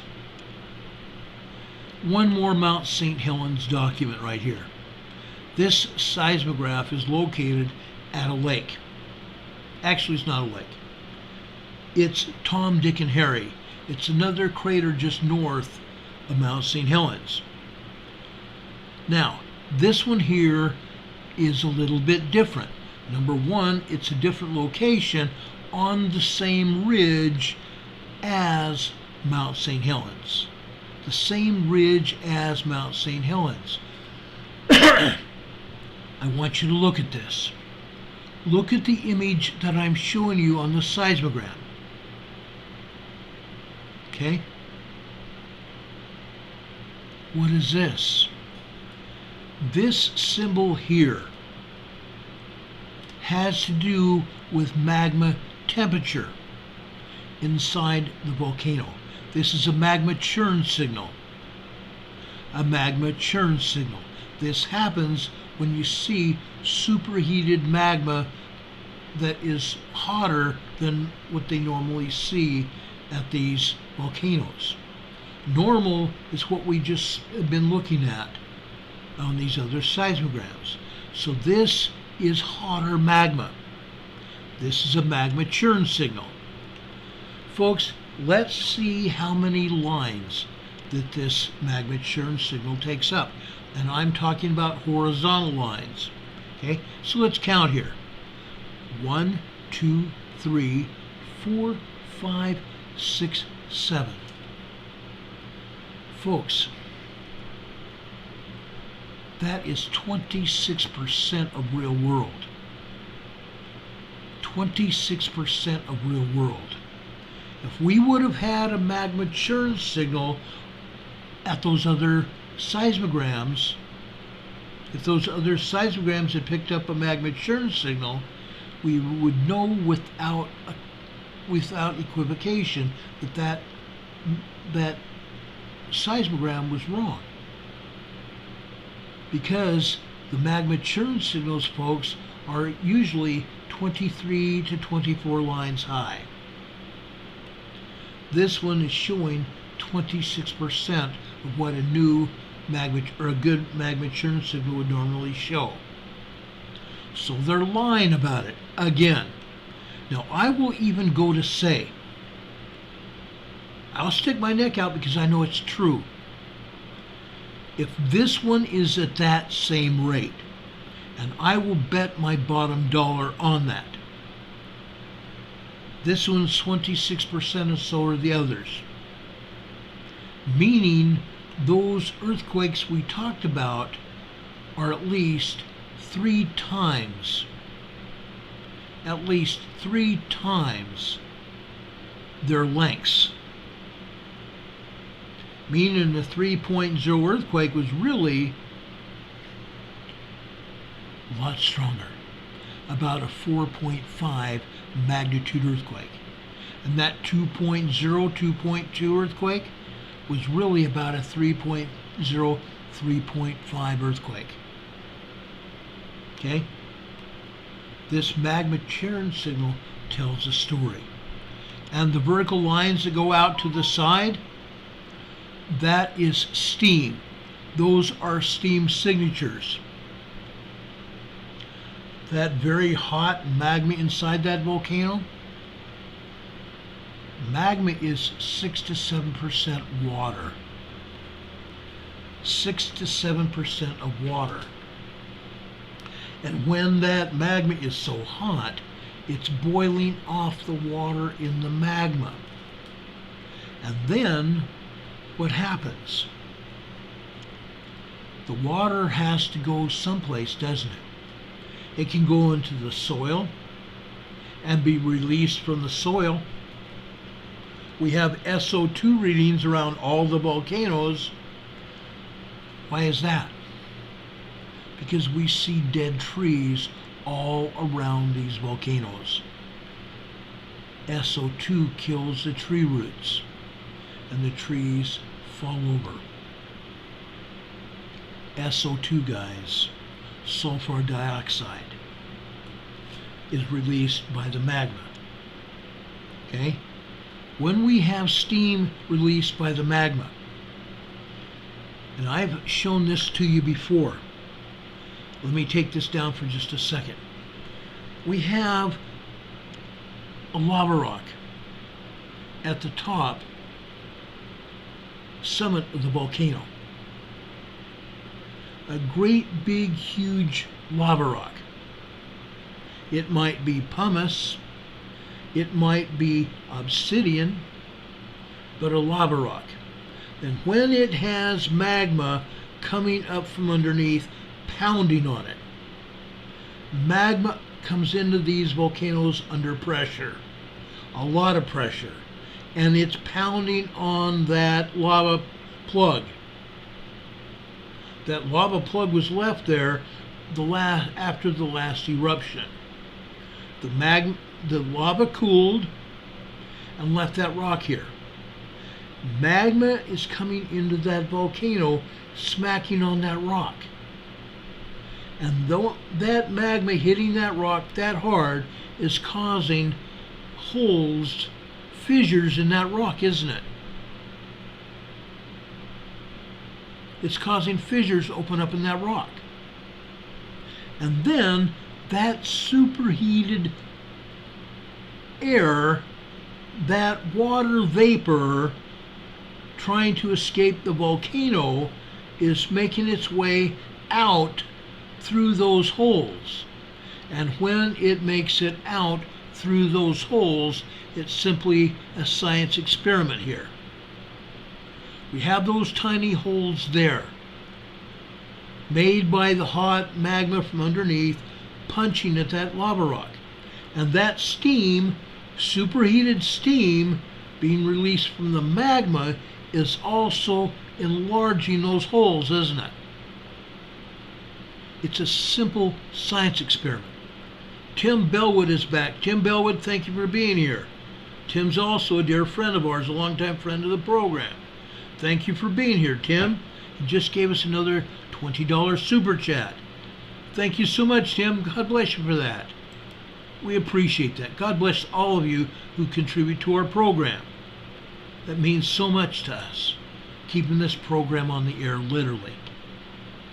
Anyway, this hot steam coming out of those holes enlarges those holes, doesn't it? It's a science experiment. When that hot steam comes out, that heat enlarges those holes. And at some point in time, that lava rock is going to pop. As many holes as it has, and the pressure from underneath, from the magma beneath it, is going to pop that lava rock out in a million pieces. And there's going to be a large eruption from every one of these volcanoes. Every one of these volcanoes, guys. Okay? Again, this is Tom, Dick, and Harry. Okay? Incredible.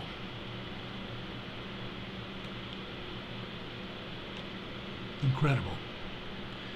So we've seen the magma churn signal.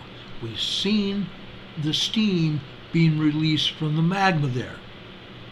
Okay? And these are very thin lines. Very, very thin lines. We're not seeing hardly any activity at all. Folks, that magma churn signal being showing us that this machine was turned down, that's what we're seeing here. It's not showing us hardly any activity because the machine was turned down. Guess what? One of two things happened. Either the magma signaled more magma coming into the magma chamber than it had earlier, or they turned up the seismograph. Because guess what?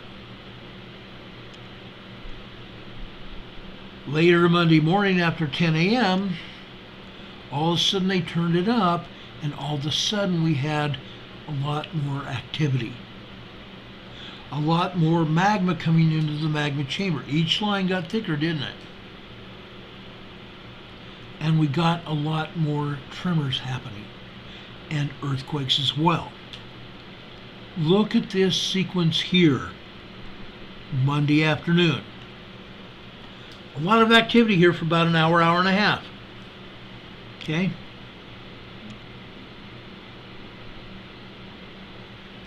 Monday evening, actually. 1900 is 7 p.m. Look at all that activity, and earthquakes there as well. Each line, each vertical line going through these individual horizontal lines are earthquakes. And you can see it happening. You can see those earthquakes and tremors happening. Okay? This is Tom, Dick, and Harry. Isn't that interesting? And then down here at the bottom. Down here at the bottom, guys. This is just after 8 p.m. On the left-hand side, it says 2000 hours. 2000. 2000 hours is 8 p.m. Monday evening. We start to see another magma churn signal happen, guys. Okay, what are we telling you? Again, they have this seismogram turned down again. You can see all the activity. At one point in time, they turn the doggone seismograph off. Again and again and again. They turn it back on and they turn it down. All of a sudden, we get another magma churn signal. Isn't that interesting? As soon as they turn it down and turn the seismograph back on, we get another magma churn signal, but we don't see the full signal because it's at the end of the seismograph's day, or the end of the seismogram's day, because they start another seismogram at 9 p.m. Okay? Isn't that interesting how that is done? Okay? It's quite interesting. Yes, things are happening at these volcanoes. No doubt in my mind what is happening. And they're playing a game. Next Monday, if we don't have a lot happening, I will show you seismograms from every volcano north, just south of the Canadian border, down into Northern California. Okay? We deserve to see it. I can show you.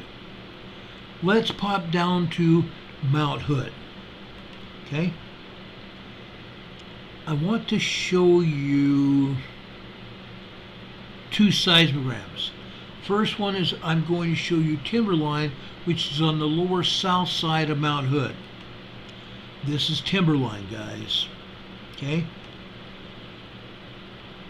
Let me enlarge it for you so you can see what we're seeing. Okay?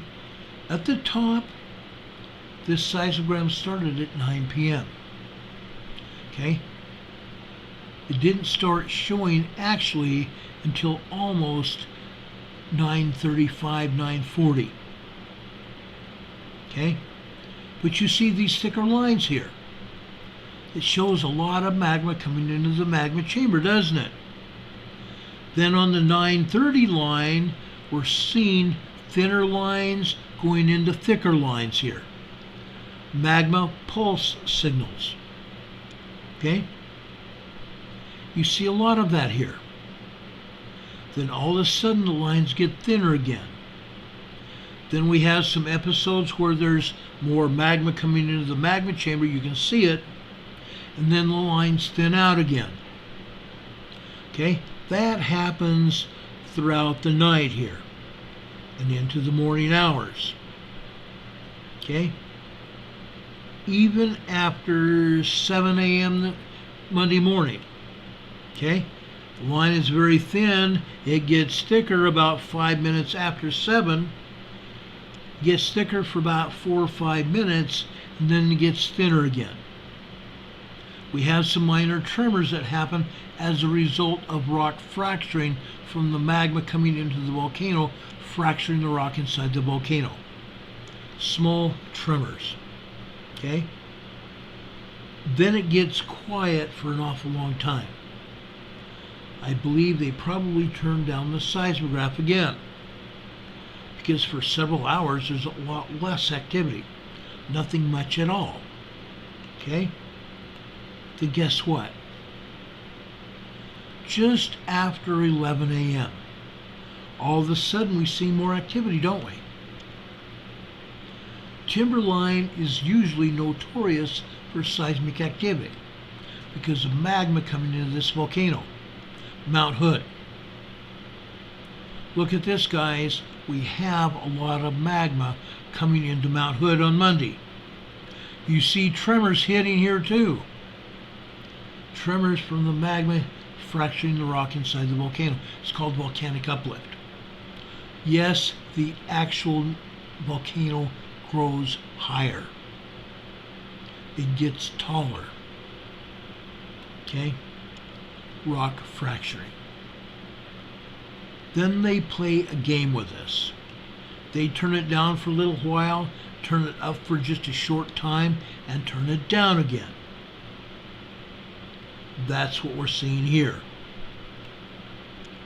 Again, this is Mount Hood Timberline, the lower southern end of the volcanic complex there at Mount Hood. Okay? Let me arrange that. Let me show you another one there at Mount Hood. Because, folks, this is wild. This gets to be fun. Let's show you the seismogram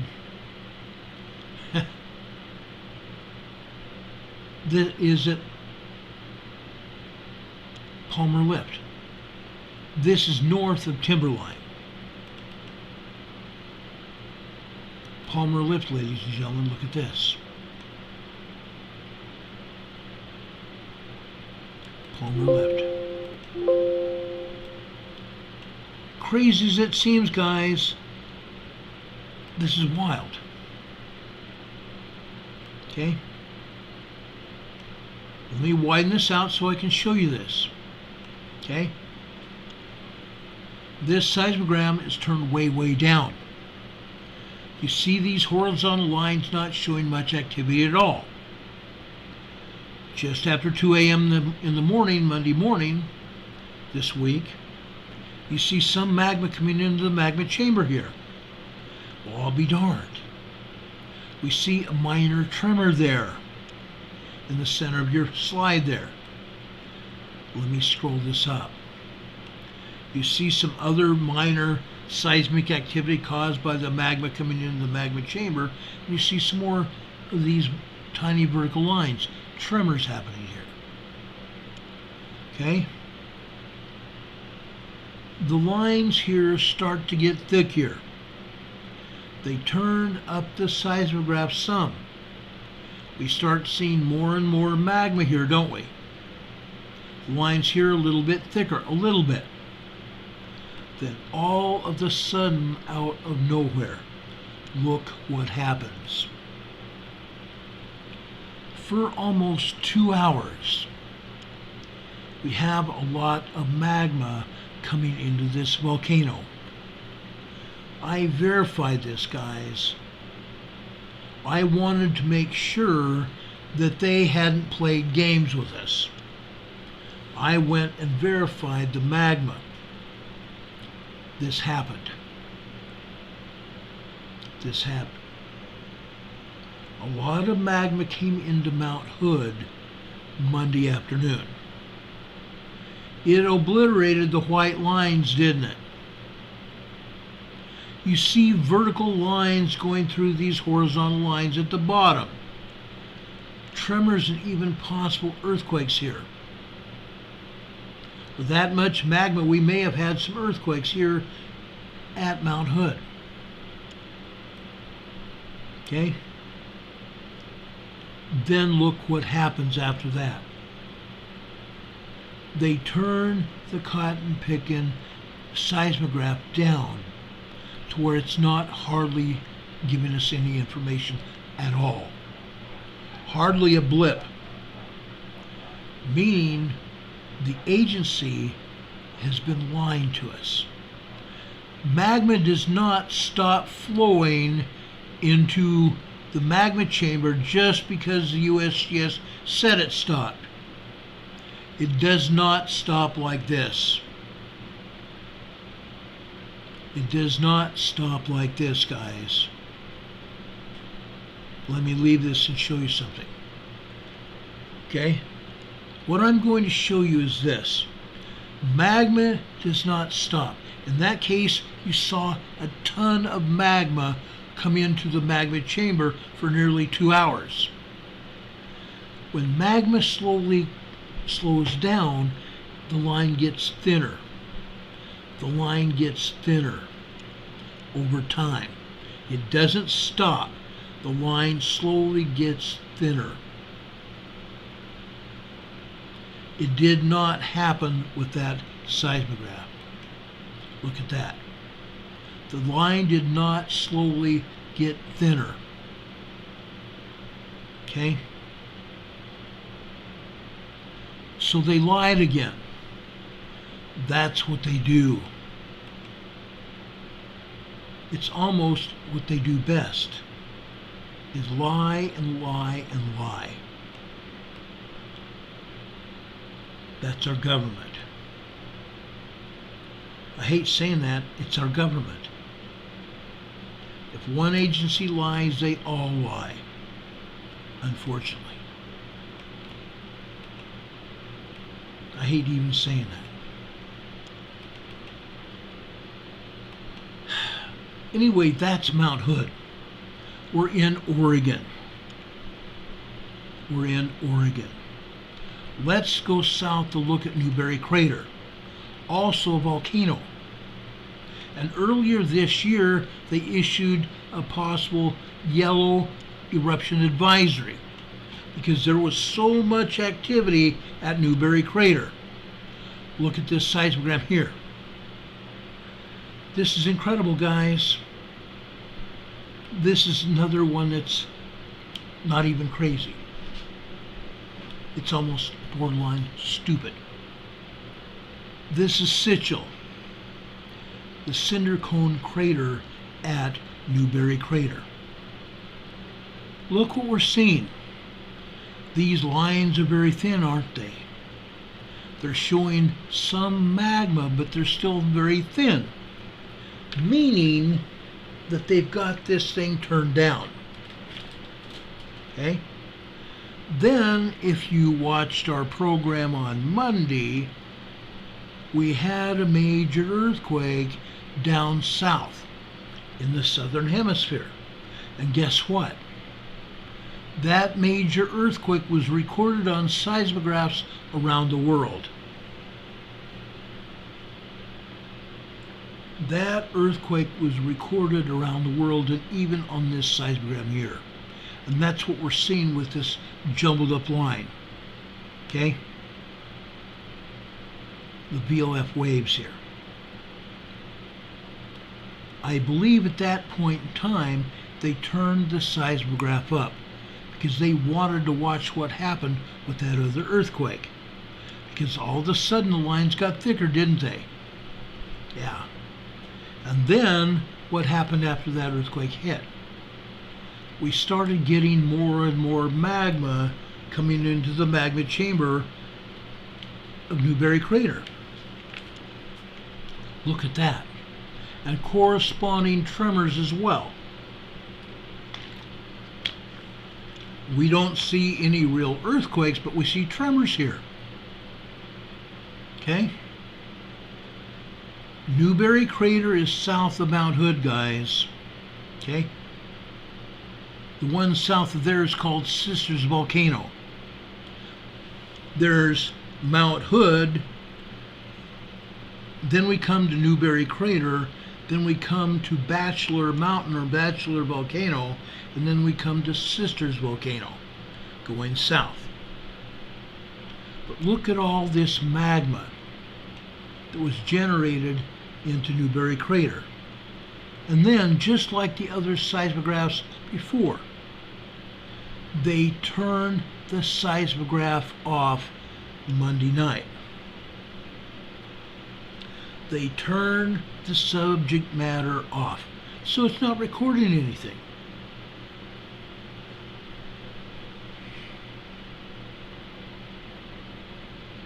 It's not recording anything. We've shown you a lot of this, haven't we? It doesn't stop. If it's not one volcano, it's all of them. When USGS wants to do something, they usually do it at all of them. Okay? I just showed you Newberry. I can't show you Mount Bachelor because guess what? They have turned Mount Bachelor off. And they put up a seismogram showing Mount Bachelor as nothing but a bunch of tiny horizontal lines with no dots, no specks, no activity at all. That is not how a volcano acts. Okay? If that seismograph at Bachelor Volcano was actually working, it would show some movement, any kind of activity. And knowing what we know about all the other volcanoes that are here in the Cascade Mountain Range, they're all reacting themselves to magma coming into the magma chamber. They turned off Bachelor Volcano about 2 years ago. They have not turned it on since. I've checked. Okay? Let's leave Newberry and let's drop down to Sisters Volcano. It's actually 3 volcanoes. Sisters volcanoes. Sisters North, Sisters Central, and Sisters South. There's only one seismograph monitoring all 3 volcanoes. It's a volcanic complex. Look what we're seeing here. Again, this starts off Sunday night going into Monday. Okay? Starts off with 9 p.m. Sunday night. It's just barely showing activity, isn't it? Just barely showing any activity. And then there was about a 4.0 earthquake, 5.0 earthquake, and I don't remember where it was, early Monday morning, and that's what we see with those squiggly lines there. But they didn't turn up the seismograph. They kept it down. Look what we're showing here as we scroll up. It doesn't change. That is not what a volcano does. Every line should have activity on it. If they turn it up, there would be activity on it. Whatever small activity it was, it would show activity. But that's not what they're showing here. Then all of a sudden they turn it up a bit.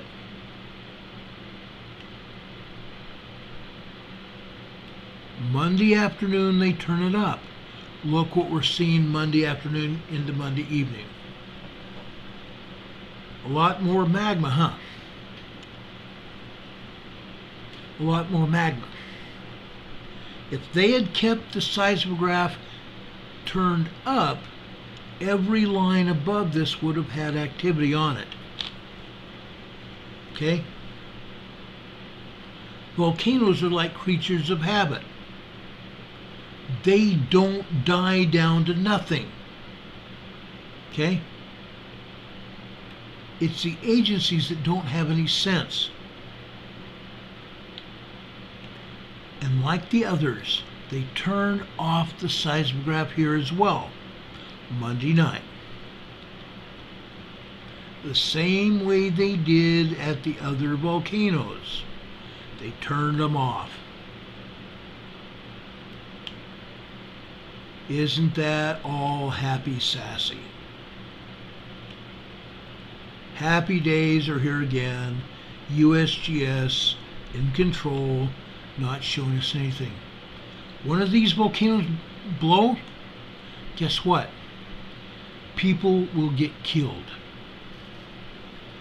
People will get killed. There was nothing to show at Crater Lake. They had turned those seismographs off. 4 of them. There's 4 seismographs at Crater Lake. 4 of them. They turned them off. turn them off. Go figure. There's Crater Lake Cleetwood Cove on the northeast side of Crater Lake. Over on the southeast side, there's Mount Scott. Crater Lake Mount Scott. Over about halfway between one side of the volcano and the other, we have Crater Lake Bunkhouse. CLBH. Crater Lake Bunkhouse. Apparently there's a bunkhouse there with a seismograph in it. Then further to the west and a little bit north, there's an island in Crater Lake. Okay? In on that island there is a seismograph. Let me look here real quick. I would love to show you what that island looks like.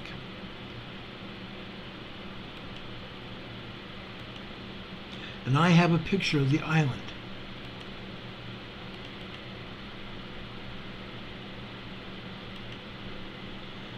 Just a second, I'll get it for you. Because I can do that. Wherever there's been a volcano, I have tried to capture slides of it, either erupting or at least a location where that volcano is, so that I could show you that volcano on our program.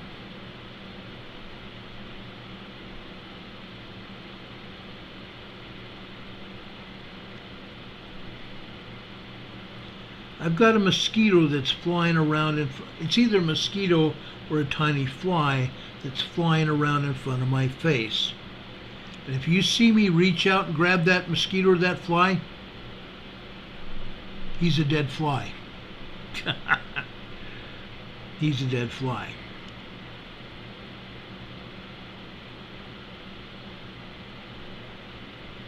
Oh, come on.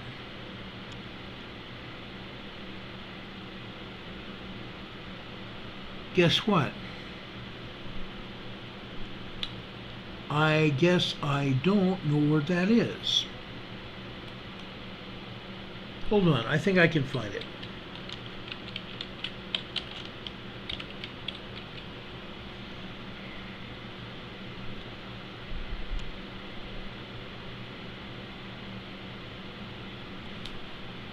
That's a fly.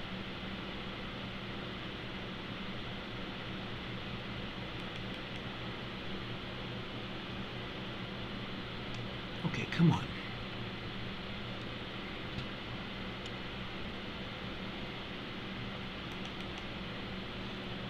Oh, that's a. This is Wizard Island seismograph, but this is not. This is from May 15th, 2023. Okay, from 3 months ago. So you can see the activity at Wizard Island. Okay. Let me see here. No, that's another seismogram.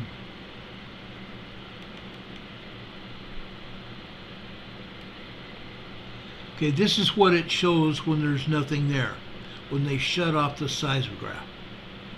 Okay? This is what they do. They shut it off all the time here at Crater Lake. It's stupid. It's really, really stupid.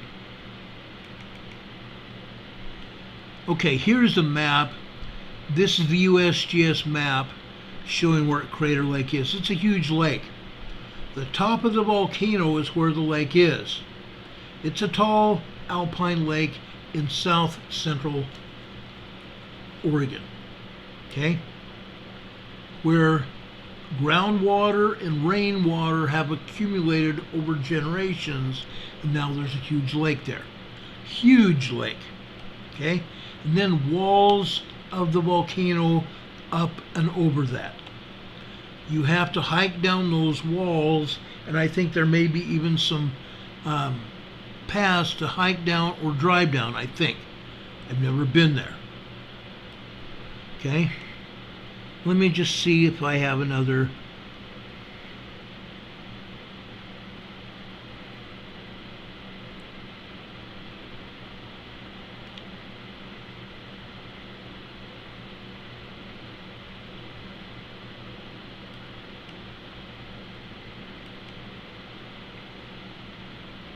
Okay, just a second. There's got to be another one here.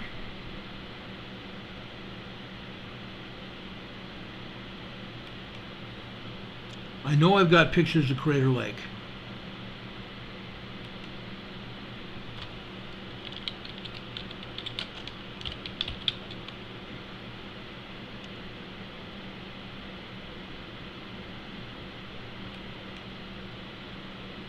Nope, that's not it.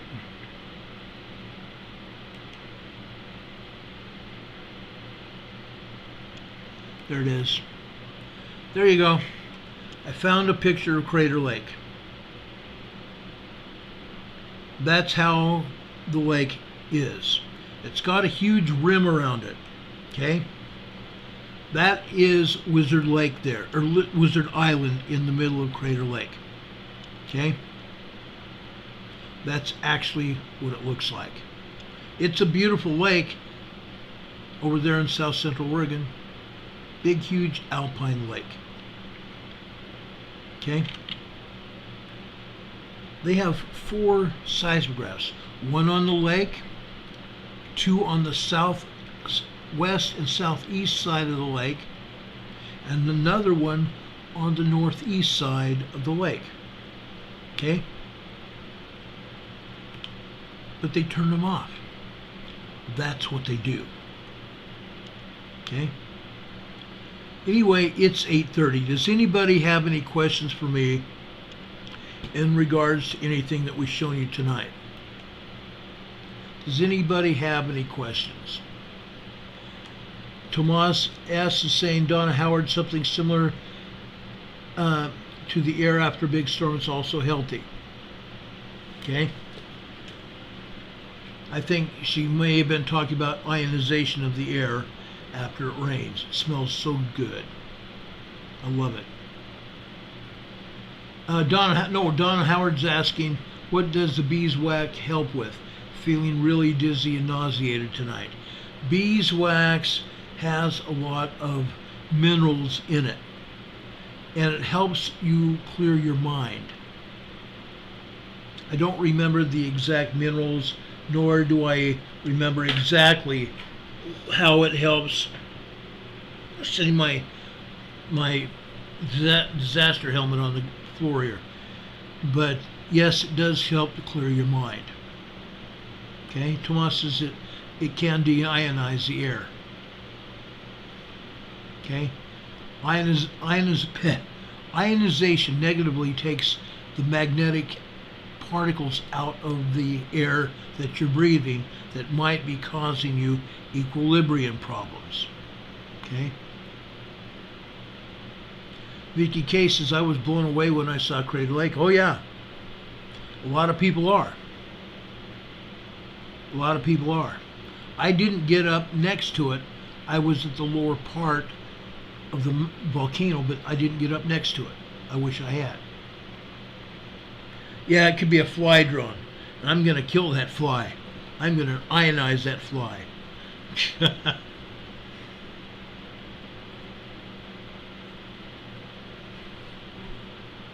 Crazy. Anybody else have any questions? Hurricane Heather says, Phoenix, a large propane fire. I will try to get more information on that, and I'll give you that information tomorrow night. It's too bad. That kind of thing is happening more and more. It's crazy. It really is crazy. Thanks, Thomas. I appreciate it, your input here. Yeah, Hurricane says, no such thing as a coincidence. Not anymore. Not anymore. Not when it happens so often. And if it's not one propane tank, it's another tank. And it's happening a lot. Okay? So there's no way it's a coincidence anymore.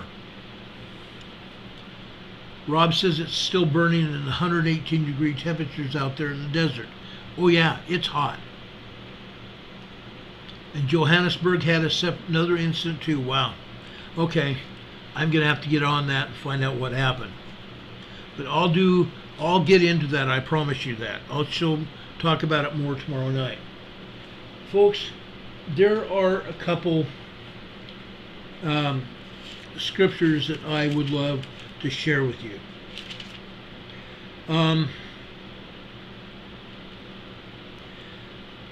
In 1 Corinthians, Paul the Apostle was talking to the Corinthians. And in chapter 13, verse 11, it says, "When I was a child, I spake as a child. I understood as a child. I thought as a child. But when I became a man, I put away childish things." That in and of itself is a sermon. Put away these childish things. There's a time and a place for that. We need to grow up and fly right. We need to grow up and stand for something. Stand up for what is true, what is right. Now it goes on from there through verse 13 of chapter 12. "For now we see through a glass darkly, but then face to face, now I know in part. But then shall I know, even as also I am known. And now abideth faith, hope, charity, these three things. But the greatest of these things is charity." Faith, hope, and charity. And the greatest is charity. Faith, hope, charity, and love, with an eye single to the glory of God, will qualify us for the work. That is Scripture. Faith, hope, and charity and love qualify us for the work. Brothers and sisters, we have a great work to do. We have to turn around our countries. All of us around the world. It's not just the United States of America. The United States of America used to be the world leader. And now we're like the scumball of the earth. I don't want to be known by that. Stand up for something. Stand for truth and righteousness. Stand for Jesus Christ. Let's go forward. Let's make a pledge to our Savior tonight that we will go forward and act as a representative of the Savior, the Lord Jesus Christ. And everything we do will be to help our fellow man, to help our family first and foremost, and then help other people gain a testimony of our Savior, even Jesus Christ.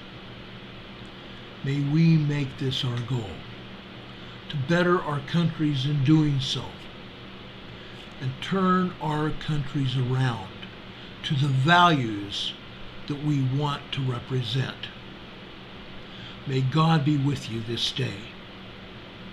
If anything else happens tonight, we will be back at it tonight on the air as soon as the information becomes available.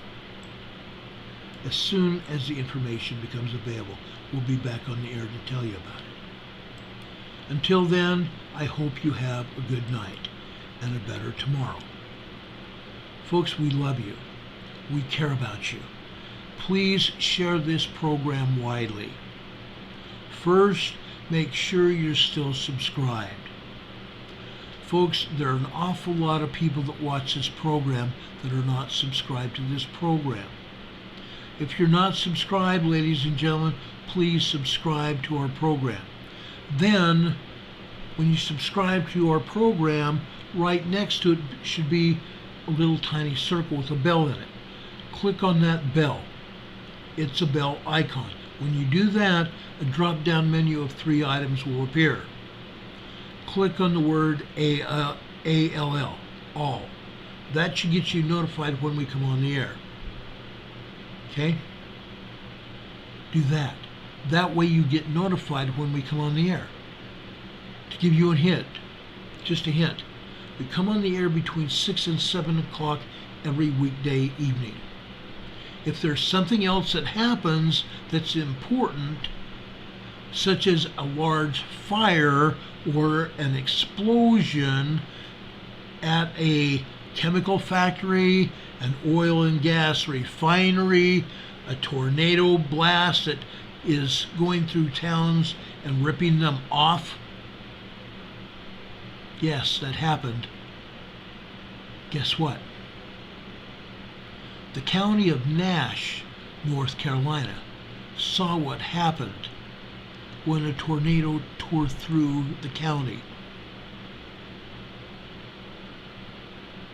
It tore off roofs of homes. It blew apart homes and businesses. It knocked over trees.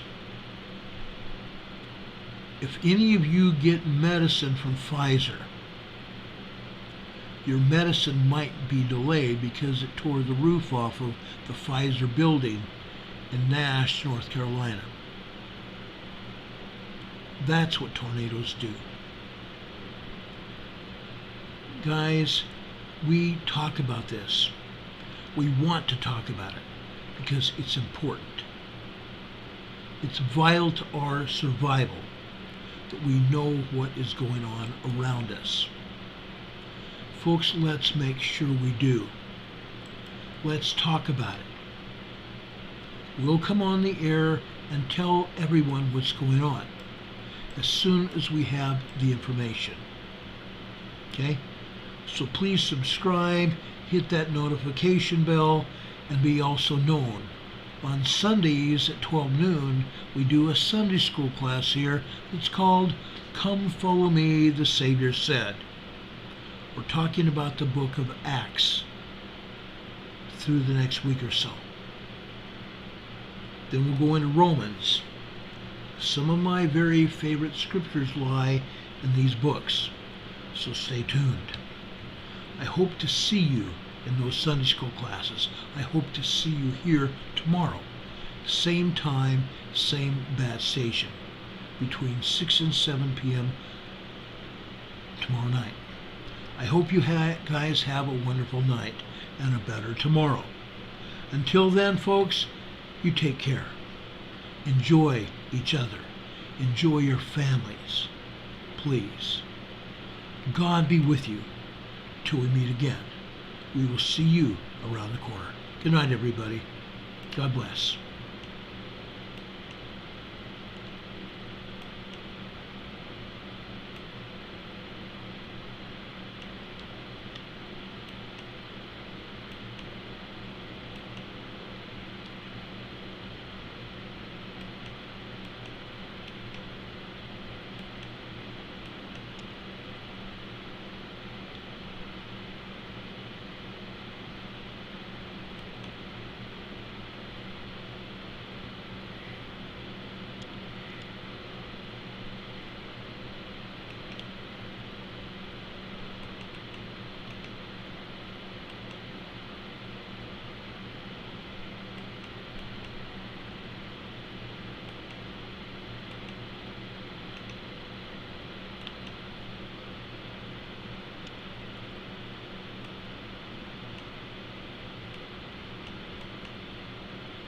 Dupage here. The Eagle has landed.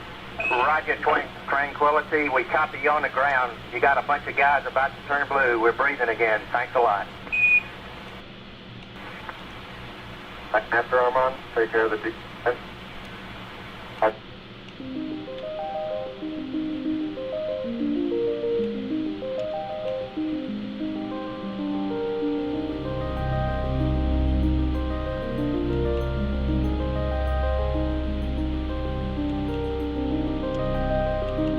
The Apollo 11 lunar module Eagle, flown by Neil Armstrong and Buzz Aldrin, took about 12.5 minutes to go from its orbital speed of nearly 6,000 kilometers an hour to a soft touchdown on Mare Tranquillitatis.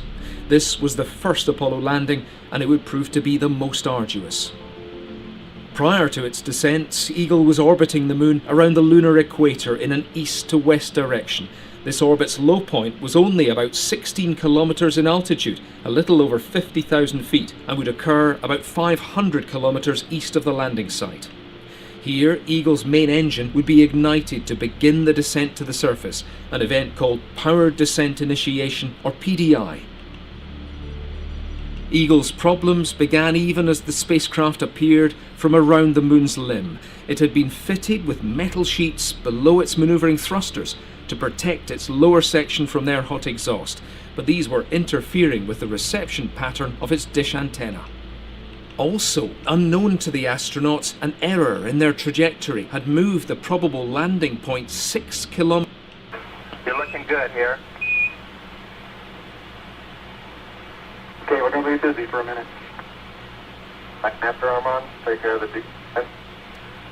I'll get this. Flight controllers, about 45 seconds to T1, stay on the stay. Flight down 2.5. Forward. Forward. That's 20 feet down 2.5. Picking up some dust. 30 feet, 2.5 down. Straight shadow. Stand by for 30. 4 forward. 4 forward, drift into the right a little. 30 seconds. 1.5. 30 seconds. Forward, just. Hey.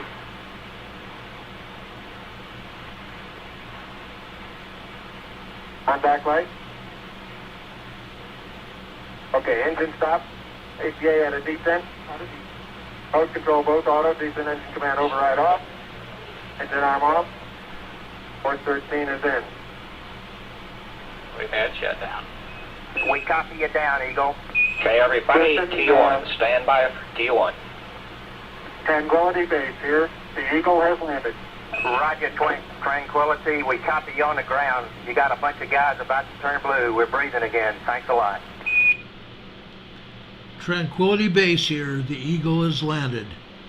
54 years ago today, men walked on the moon. 54 years ago right now. For CBS News.com and the Apollo 11 Journal, we bid you adieu. Hope you have a great night and a better tomorrow.